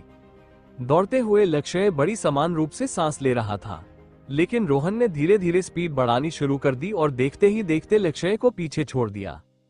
फिर भी लक्ष्य घबराया नहीं। 10,000 मीटर की दौड़ इतनी आसान नहीं है। इसमें रणनीति चाहिए। वो अपनी ताकत बचाकर रखना चाहता था ताकि आखिरी 1 किलोमीटर में रोहन को पछाड़ सके। एक लैप के बाद रोहन और तेज हो गया। लक्ष्य ने भी स्पीड बढ़ाई, लेकिन बहुत ज्यादा नहीं। लक्ष्य वाकई ट्रैक टीम का असली प्रतिनिधि है। उसने स्पीड धीरे धीरे बढ़ाने का तरीका बखूबी अपनाया है। हाँ, लॉन्ग डिस्टेंस रेस में एनर्जी को बराबर बराबर बांटना जरूरी होता है। अगर शुरू में ही ताकत खर्च कर दी तो बाद में कमजोरी पकड़ लेगी। रोहन की एक्सप्लोसिव पावर तो गजब है ही। 3 लैप्स हो चुके हैं और वो अभी भी स्पीड बढ़ाता जा रहा है। मुझे तो लगता है कि इस बार रोहन जीत नहीं पाएगा अगर उसने इसी रफ्तार से दौड़ जारी रखी। क्यों, देखो, रोहन अब तक लगातार ताकत लगाता आ रहा है, लेकिन अभी सिर्फ 3 लैप हुए हैं। हर लैप 1 किलोमीटर का है और कुल 10 लैप पूरे करने हैं। लक्ष्य भले ही अभी 1 लैप पीछे है, लेकिन उसकी स्पीड धीरे धीरे बढ़ रही है। इस हिसाब से आखिरी 2 लैप्स में वो जरूर रोहन को पछाड़ देगा और शायद आगे निकलकर जीत भी जाएगा। दोनों को ट्रैक पर दौड़ते देख सभी स्पेशल स्टूडेंट्स आपस में चर्चा करने लगे। एक तरफ मिस्टर सिन्हा लगातार रोहन पर नजर गड़ाए हुए थे और मन ही मन सिर हिला रहे थे। रेस जारी रही। चौथा लैप, 5वां लैप, आधी रेस पूरी हो चुकी थी। रोहन लक्ष्य से पूरे 2 लैप आगे निकल चुका था और उसकी स्पीड लगातार बढ़ रही थी। हे भगवान, 5 लैप हो चुके हैं, लेकिन रोहन के पास जरा भी धीमा होने के लक्षण नहीं है। वो तो कमाल का धावक है। जरा लक्ष्य को देखो, उसने अभी 3 लैप ही पूरे किए हैं। भले ही उसकी स्पीड बढ़ गई है, लेकिन फिर भी वो रोहन के बराबर नहीं आ पा रहा। घबराओ मत, 5 लैप पूरे होते ही लक्ष्य असली ताकत लगाएगा। छठा लैप, 7वां लैप। जैसे ही रोहन ने 7.5 लैप पूरे किए, लक्ष्य ने 5 लैप पूरे किए। जैसा कि ट्रैक टीम ने सोचा था, 5 लैप खत्म होते ही लक्ष्य ने अचानक स्पीड तेज कर दी और रोहन का पीछा शुरू किया। उसी समय रोहन आगे दौड़ रहा था। उसकी पीठ देखकर लक्ष्य ने ठंडी सांस छोड़ी और स्पीड और बढ़ा दी। अब देखना मैं तुम्हें कैसे पीछे छोड़ता हूँ। लक्ष्य अब असली ताकत दिखा रहा है। उसकी स्पीड वाकई काफी बड़ी है, लेकिन मुझे लगता है कि वो अभी भी रोहन जितना तेज नहीं है। क्या रोहन ने फिर से स्पीड बढ़ा दी? ये कैसे हो सकता है? रोहन लक्ष्य से भी तेज है? दोनों को ट्रैक पर दौड़ते देख सभी स्पेशल स्टूडेंट्स दंग रह गए, क्योंकि उन्होंने देखा कि लक्ष्य की स्पीड अब बहुत ऊंचाई तक पहुंच चुकी थी और वो आखिरी स्प्रिंट की तैयारी कर रहा था। लेकिन रोहन, जो पहले ही लगातार तेज हो रहा था, उसी समय और भी तेज हो गया, लक्ष्य से भी ज्यादा। ये नजारा देखकर सबकी आंखें फटी की फटी रह गई। इतना लंबा दौड़ने के बाद भी रोहन अब भी स्पीड बढ़ा रहा है। उसे तो जरा भी थकान नहीं लग रही। क्या वो हद से ज्यादा कमाल नहीं है? बिल्कुल। मिस्टर सिन्हा अंदर से बेहद उत्साहित हो गए। उन्होंने पहले ही देख लिया था कि रोहन का शारीरिक समन्वय, फिजिकल कोऑर्डिनेशन एकदम परफेक्ट है। तभी उन्हें अंदाजा हो गया था कि रोहन की एंड्योरेंस भी गजब की होगी। लेकिन अब लगता है कि ये मेरी उम्मीदों से भी बहुत ज्यादा है, क्योंकि रोहन की रफ्तार सचमुच बहुत ज्यादा थी ट्रैक पर। क्या लक्ष्य, जिसने अभी स्पीड बढ़ाई थी और सोचा था कि अब वो रोहन को पकड़ लेगा, उसने पाया कि दोनों के बीच का फासला और बढ़ रहा है। ये देखकर वो चौंक गया। उसकी सांसें गड़बड़ाने लगी। लेकिन अब उसके पास रुकने का वक्त नहीं था, पूरा जोर लगाना होगा। उसने अब और देर नहीं की और अपनी पूरी ताकत झोंक दी। पागलों की तरह रोहन का पीछा करने लगा। लेकिन आगे रोहन अब भी लगातार स्पीड बढ़ा रहा था। 8 लैप हो चुके हैं। अब तो रोहन को धीमा होना चाहिए। क्या वो अभी भी स्पीड बढ़ा रहा है? हे भगवान, क्या शुरुआती लैप्स में उसकी स्पीड सबसे कम थी? 9 लैप पूरे हो चुके हैं। रोहन ने अब स्प्रिंट शुरू कर दिया है। लक्ष्य ने अभी सिर्फ 6.5 लैप पूरे किए हैं।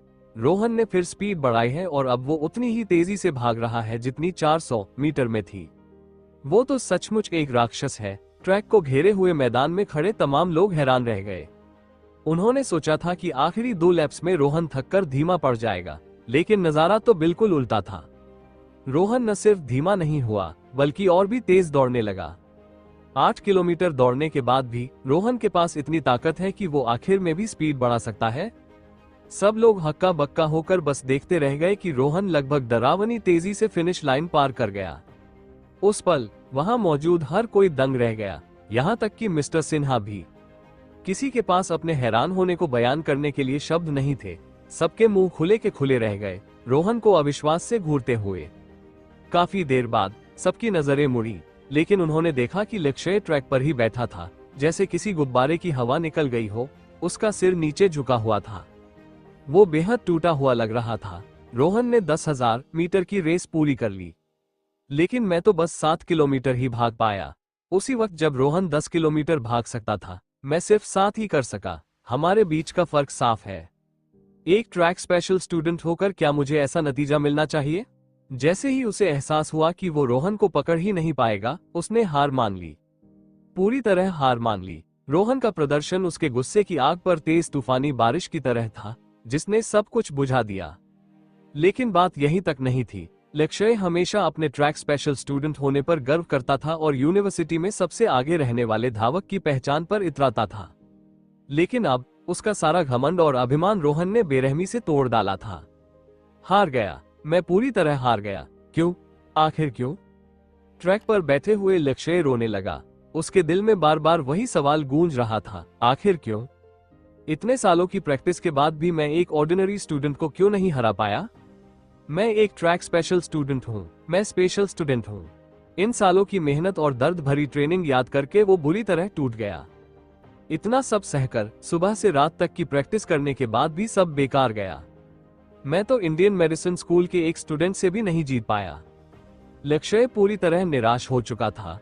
उसकी सबसे बड़ी ताकत, जिस पर उसे सबसे ज्यादा भरोसा और गर्व था, रोहन ने बेरहमी से चकनाचूर कर दी। वो अकेला वहीं बैठा था, जैसे पूरी तरह हवा निकल चुका गुब्बारा। रोहन ने फिनिश करने के बाद एक नजर लक्ष्य पर डाली, फिर सीधा उसकी तरफ बढ़ गया।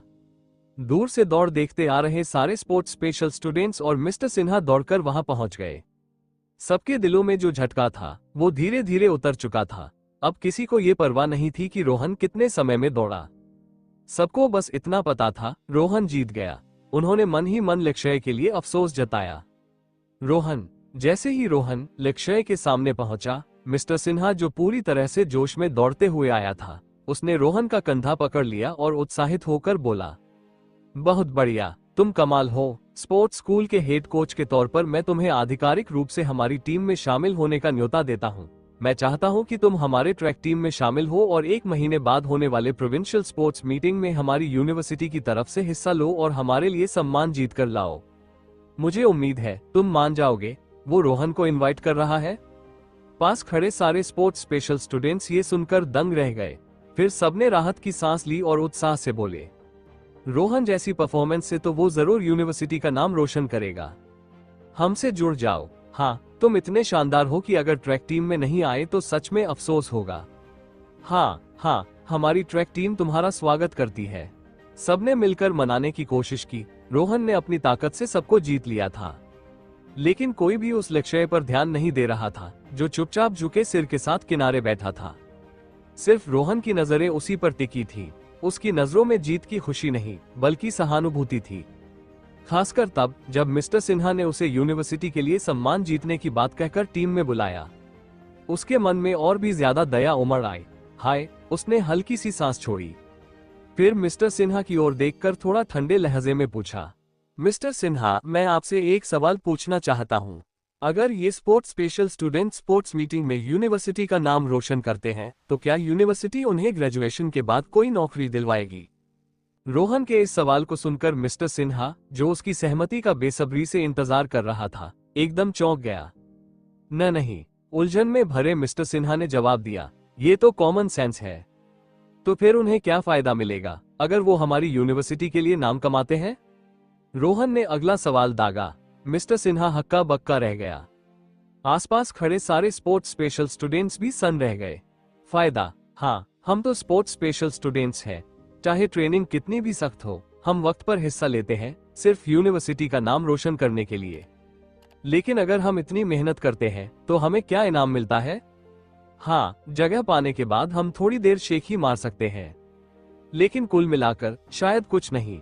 हम यूनिवर्सिटी के लिए नाम कमाते हैं, जो या तो यूनिवर्सिटी के लिए अच्छा है या आपके लिए, लेकिन हमारे लिए कोई फायदा नहीं। हमने पढ़ाई का इतना वक्त बर्बाद किया, अलग अलग खेलों में दिन रात मेहनत की, जोश के साथ यूनिवर्सिटी के लिए सम्मान जीता, लेकिन आखिर में हमें क्या मिला? सिर्फ अपनी जवानी का नुकसान। और ऊपर से आप हमें आगे बढ़ने का रास्ता भी नहीं दे सकते, जो कि सबसे बुनियादी चीज है। ये कहते हुए रोहन हल्का सा मुस्कुराया, गुस्से से भरी उस मुस्कान के साथ बोला, उन्होंने इतनी मेहनत की, यहाँ तक कि अपनी कॉलेज फीस तक खुद भरी, सिर्फ यूनिवर्सिटी और आपके लिए सम्मान जीतने के लिए, और नतीजा क्या निकला? बिल्कुल कुछ नहीं। मिस्टर सिन्हा हक्का बक्का रह गया। आसपास खड़े सारे स्पोर्ट्स स्पेशल स्टूडेंट्स भी हैरान रह गए। इस बारे में उन्होंने कभी सोचा ही नहीं था, बिल्कुल अभी की तरह। रोहन ने जमीन पर बैठे लक्ष्य की ओर इशारा करते हुए कहा, जब तक मैंने उसे नहीं हराया था, वो तुम्हारा फेवरेट था, लेकिन अब जब मैंने उसे हरा दिया है, वो अकेला बैठा उदास है, और तुम उसकी तरफ देखना भी जरूरी नहीं समझते। इसके बजाय तुम मुझे बुला रहे हो। क्या सम्मान इतना बड़ा है कि इंसानियत ही खो दो? ये सुनते ही मिस्टर सिन्हा का चेहरा काला पड़ गया। इंसानियतहीन? ये तो सीधा सीधा गाली है। स्पोर्ट्स स्पेशल स्टूडेंट्स वाकई हक्का बक्का रह गए। लक्ष्य की तरफ देखते हुए सब सोच में डूब गए। होठों पर फीकी मुस्कान थी। हाँ, क्या सम्मान इतना जरूरी है? क्या सच में अपनी जवानी बर्बाद कर देना ठीक है, सिर्फ उस सम्मान के लिए जो आखिरकार यूनिवर्सिटी के नाम ही जाएगा? रोहन ने लक्ष्य की ओर देखा और कहा, लक्ष्य, मुझे समझ नहीं आता कि तुम इतनी शान और आत्मविश्वास क्यों दिखाते हो, सिर्फ इसलिए कि तुम तेज दौड़ सकते हो। क्या दौड़कर तुम नौकरी पालोगे? क्या दौड़कर तुम कंपनी खोल लोगे या पीटी टीचर बन जाओगे? नहीं, इनमें से कुछ भी नहीं कर सकते, यहाँ तक कि पीटी टीचर भी नहीं बन सकते। रोहन ने साफ कहा, तुम लोग बस यूनिवर्सिटी के लिए इस्तेमाल किए जाने वाले टूल्स हो। फिर उसने चारों ओर खड़े सभी स्पोर्ट्स स्पेशल स्टूडेंट्स को देखा। कुछ बातें हैं जिन पर मैं चाहता हूं कि तुम खुद सोचो। तुम ये सब क्यों कर रहे हो? क्या ये वाकई काबिल कद्र है? क्योंकि जवानी सिर्फ एक बार मिलती है। इसके बाद उसने मिस्टर सिन्हा की ओर मुड़कर कहा, सॉरी, मैं अपनी जिंदगी दौड़ में बर्बाद नहीं करूंगा। और फिर अगर मैं हिस्सा ले लूं तो इन लोगों का क्या, जिन्होंने इतनी मेहनत की है? खेलों के लिए क्वालिफिकेशन और अच्छे रिजल्ट उन्हीं का हक है। ये सब उनका हक है, मेरा नहीं। ये कहकर रोहन वापस स्टार्टिंग लाइन की तरफ चला गया और अपना लॉक बॉक्स उठाकर वहां से निकल गया। पीछे बस रह गए सोच में डूबे स्पोर्ट्स स्पेशल स्टूडेंट्स और चेहरा गुस्से से नीला पड़ा मिस्टर सिन्हा। रोहन के मन में उनके लिए सच में दया और अफसोस था। कॉलेज आने से पहले ही उसने स्पोर्ट्स स्पेशल स्टूडेंट्स के बारे में सुना था। ज्यादातर को ग्रेजुएशन के बाद नौकरी नहीं मिलती, भले ही कॉलेज उन्हें मैनेजमेंट या किसी और सब्जेक्ट की डिग्री दे दे, लेकिन अगर उनके पास असली स्किल्स नहीं है तो कोई फायदा नहीं। समाज उन्हें एक दिन बाहर कर देगा। लगभग कोई भी स्पोर्ट्स स्पेशल स्टूडेंट खेल से जुड़ा काम नहीं कर पाता। जिन्हें अच्छे काम मिलते हैं वो अमीर घरानों से होते हैं। शायद लोग सोचते हैं कि स्पोर्ट्स स्पेशल स्टूडेंट्स को कम मार्क्स में कॉलेज मिल जाता है, लेकिन क्या सिर्फ इसके लिए वो अपनी पूरी कॉलेज लाइफ कुर्बान कर दें दूसरों के लिए सम्मान जीतने में? जागो, थोड़ा वक्त निकालो और अपनी स्किल्स और क्वालिटीज को बेहतर बनाने में लगाओ। यही रोहन की सच्ची उम्मीद थी। प्लेग्राउंड पर जैसे ही रोहन चला गया, सभी स्पोर्ट्स स्पेशल स्टूडेंट्स सोच में पड़ गए। शायद उन्होंने कभी इस बारे में सोचा ही नहीं था। उन्हें लगता था कि वो हर दिन खुश और संतुष्ट है। अगर रोहन ये सब न कहता तो शायद ये सच्चाई उन्हें सिर्फ ग्रेजुएशन के बाद ही समझ आती कि उनकी कीमती जवानी निकल चुकी है। क्या ट्रेनिंग इतनी जरूरी है? क्या दूसरों से ज्यादा तेज दौड़ना वाकई इतना बड़ा काम है? उनके मन में सवाल उठने लगे। लक्ष्य जमीन पर बैठे बैठे खाली निगाहों से देखता रह गया। मिस्टर सिन्हा का चेहरा गुस्से से तना हुआ था, पर वो चुप रहा। उसे पता था कि रोहन ने जो कहा वो सच है, लेकिन वो मान नहीं सकता था, क्योंकि उसे अच्छे रिजल्ट चाहिए थे, सम्मान और ऊंचे पदनाम पाने के लिए। यूनिवर्सिटी ने स्पोर्ट्स स्पेशल स्टूडेंट्स को अच्छी पढ़ाई दी है। अगर वो खुद मेहनत से न पढ़े तो इसमें किसकी गलती है? फिर भी वो रोहन को यूं ही जाने देने का इरादा नहीं रखता था। इतने अच्छे रिजल्ट के साथ अगर उसने यूनिवर्सिटी के लिए सम्मान नहीं जीता तो अफसोस की बात होगी। मैं उसे मना नहीं पा रहा, लेकिन मैं लीडर के पास जाऊंगा। अगर लीडर को पता चला कि रोहन इतना शानदार है तो वो जरूर दिलचस्पी लेंगे। तब देखता हूँ रोहन तुम कैसे मना करोगे। प्लेग्राउंड से निकलने के बाद रोहन सीधा अपने डॉर्मिटरी लौट आया। उसका मूड लक्ष्य को हराने से जरा भी नहीं बदला था, उल्टा वो बिल्कुल शांत दिखाई दे रहा था। उसके लिए लक्ष्य के साथ की दौड़ बस जिंदगी का एक छोटा सा किस्सा भर थी। कमरे में कोई नहीं था। विनोद ने रोहन को मैसेज किया था कि वो कल खेल खत्म करने के बाद यूनिवर्सिटी लौटेगा। रोहन ने दरवाजा बंद किया और लॉक बॉक्स जिसमें 3 लाख रुपए रखे थे उसे बेड के नीचे वाली अलमारी में सुरक्षित रख दिया। कमरे की साज सज्जा बहुत ही साधारण थी। बाएं और दाएं दीवारों के पास 2 ऊंचे बेड लगे थे। दोनों पर सिर्फ ऊपर वाले हिस्से में सोने की जगह थी। दोनों बेड के बीच लकड़ी की सीढ़ी थी जो बक्सों के ढेर जैसी दिख रही थी। हर बेड के नीचे अलमारी और एक डुप्लेक्स डेस्क थी जिसमें बुकशेल्फ जुड़ा हुआ था। पैसे सुरक्षित रखने के बाद रोहन ने बुकशेल्फ से एक किताब निकाली और हल्की छलांग लगाकर सीधे बेड पर बैठ गया। कमरे में कोई नहीं था, इसलिए वो मनचाहा कर सकता था। ये 100वीं बार है। लेटते हुए उसने हाथ में पकड़ी किताब in a canon of the Yellow Emperor खोली और उसे फिर से ध्यान से पढ़ने लगा। यूनिवर्सिटी गेट पर उसी समय यूनिवर्सिटी के बाहर एक काला ऑफ रोड वाहन गरजते हुए university of Ahmedabad Indian medicine के गेट तक पहुंचा और वहीं रुक गया। शिव और संजय कार से उतरे, फिर उन्होंने पिछला दरवाजा खोला। अंदर एक पुलिस डॉग बैठा था, काले पीले रंग का, जिसकी गर्दन पर सेना की हरी रस्सी बंधी हुई थी। क्या हम ऐसे ही पुलिस डॉग को लेकर अंदर चले जाएं? संजय ने कुत्ते को खींचते हुए कहा। क्या ये ठीक लगेगा? अगर किसी ने देख लिया तो सोचेगा कि हम यूनिवर्सिटी में छापा मारने आए हैं, और अगर यूनिवर्सिटी की बदनामी हुई तो बड़ी मुसीबत होगी। तो फिर कार में ही घुस जाएं, शिव ने सुझाव दिया। संजय सही कह रहा है, यूनिवर्सिटी में भला कौन पुलिस डॉग घुमाने आता है? और फिर हम खास मकसद से आए हैं। अगर किसी लीडर ने देख लिया तो समझाना मुश्किल हो जाएगा। तुम्हें पहले ही कहना चाहिए था, वरना मैं कार बाहर पार्क ही क्यों करता? संजय ने शिव को घूरा। अभी ध्यान नहीं रहा था, शिव ने हंसकर कहा। कुछ ही देर में शिव पुलिस डॉग को पकड़े को ड्राइवर सीट पर बैठ गया। संजय ने कार सीधी यूनिवर्सिटी में चलाई और गोल्डन माउंटेन की ओर बढ़ गए। वहां पहुंचकर शिव तुरंत उतरा, पुलिस डॉग को लेकर उसी बड़े पेड़ के पीछे पहुंचा जहां सुबह रोहन खड़ा था। फिर उसने कुत्ते को सूंघने दिया, लेकिन कुत्ता काफी देर तक सूंघता रहा, कुछ भी नहीं मिला। पक्का यही जगह है? संजय ने शक से पूछा। बिल्कुल पक्का। शिव ने दृढ़ता से सिर हिलाया और बोला, मुझे साफ याद है, वो यहीं खड़ा था और हम उधर छिपे थे। जैसे ही वो सामने आया उसने हमें ठंडी नजर से देखा। तो कुत्ता सूंघ क्यों नहीं पा रहा? क्या इतने दिन में उस रहस्यमयी आदमी की गंध उड़ गई? संजय बड़बड़ाया, लगता है इन 2 दिनों में हल्की फुल्की बारिश भी हुई है। शिव ने मोबाइल चेक किया। ये सुनते ही संजय ने उसे घूरा। इतना वक्त बीत गया है, ऊपर से बारिश भी हुई है। अब अगर कुत्ता कुछ न सूंघ पाए तो हैरानी कैसी? अब क्या करें? संजय ने मायूस होकर पूछा। कोई जल्दी नहीं? शिव ने कुछ सोचकर कहा, वैसे भी हमने 5 दिन की छुट्टी ले ली है। हम यहीं यूनिवर्सिटी में रहेंगे और उस रहस्यमयी आदमी के बाहर आने का इंतजार करेंगे, फिर पकड़ लेंगे। यही एक रास्ता है। संजय ने सिर हिलाया और पुलिस डॉग को कार में बैठाकर वापस चला गया।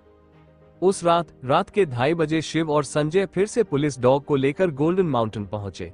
उन्होंने एक सुनसान घास का हिस्सा चुना और वहीं पेट के बल लेट गए। दोनों ने military thermal imaging night vision device उठाई और चारों ओर नजरें दौड़ाने लगे।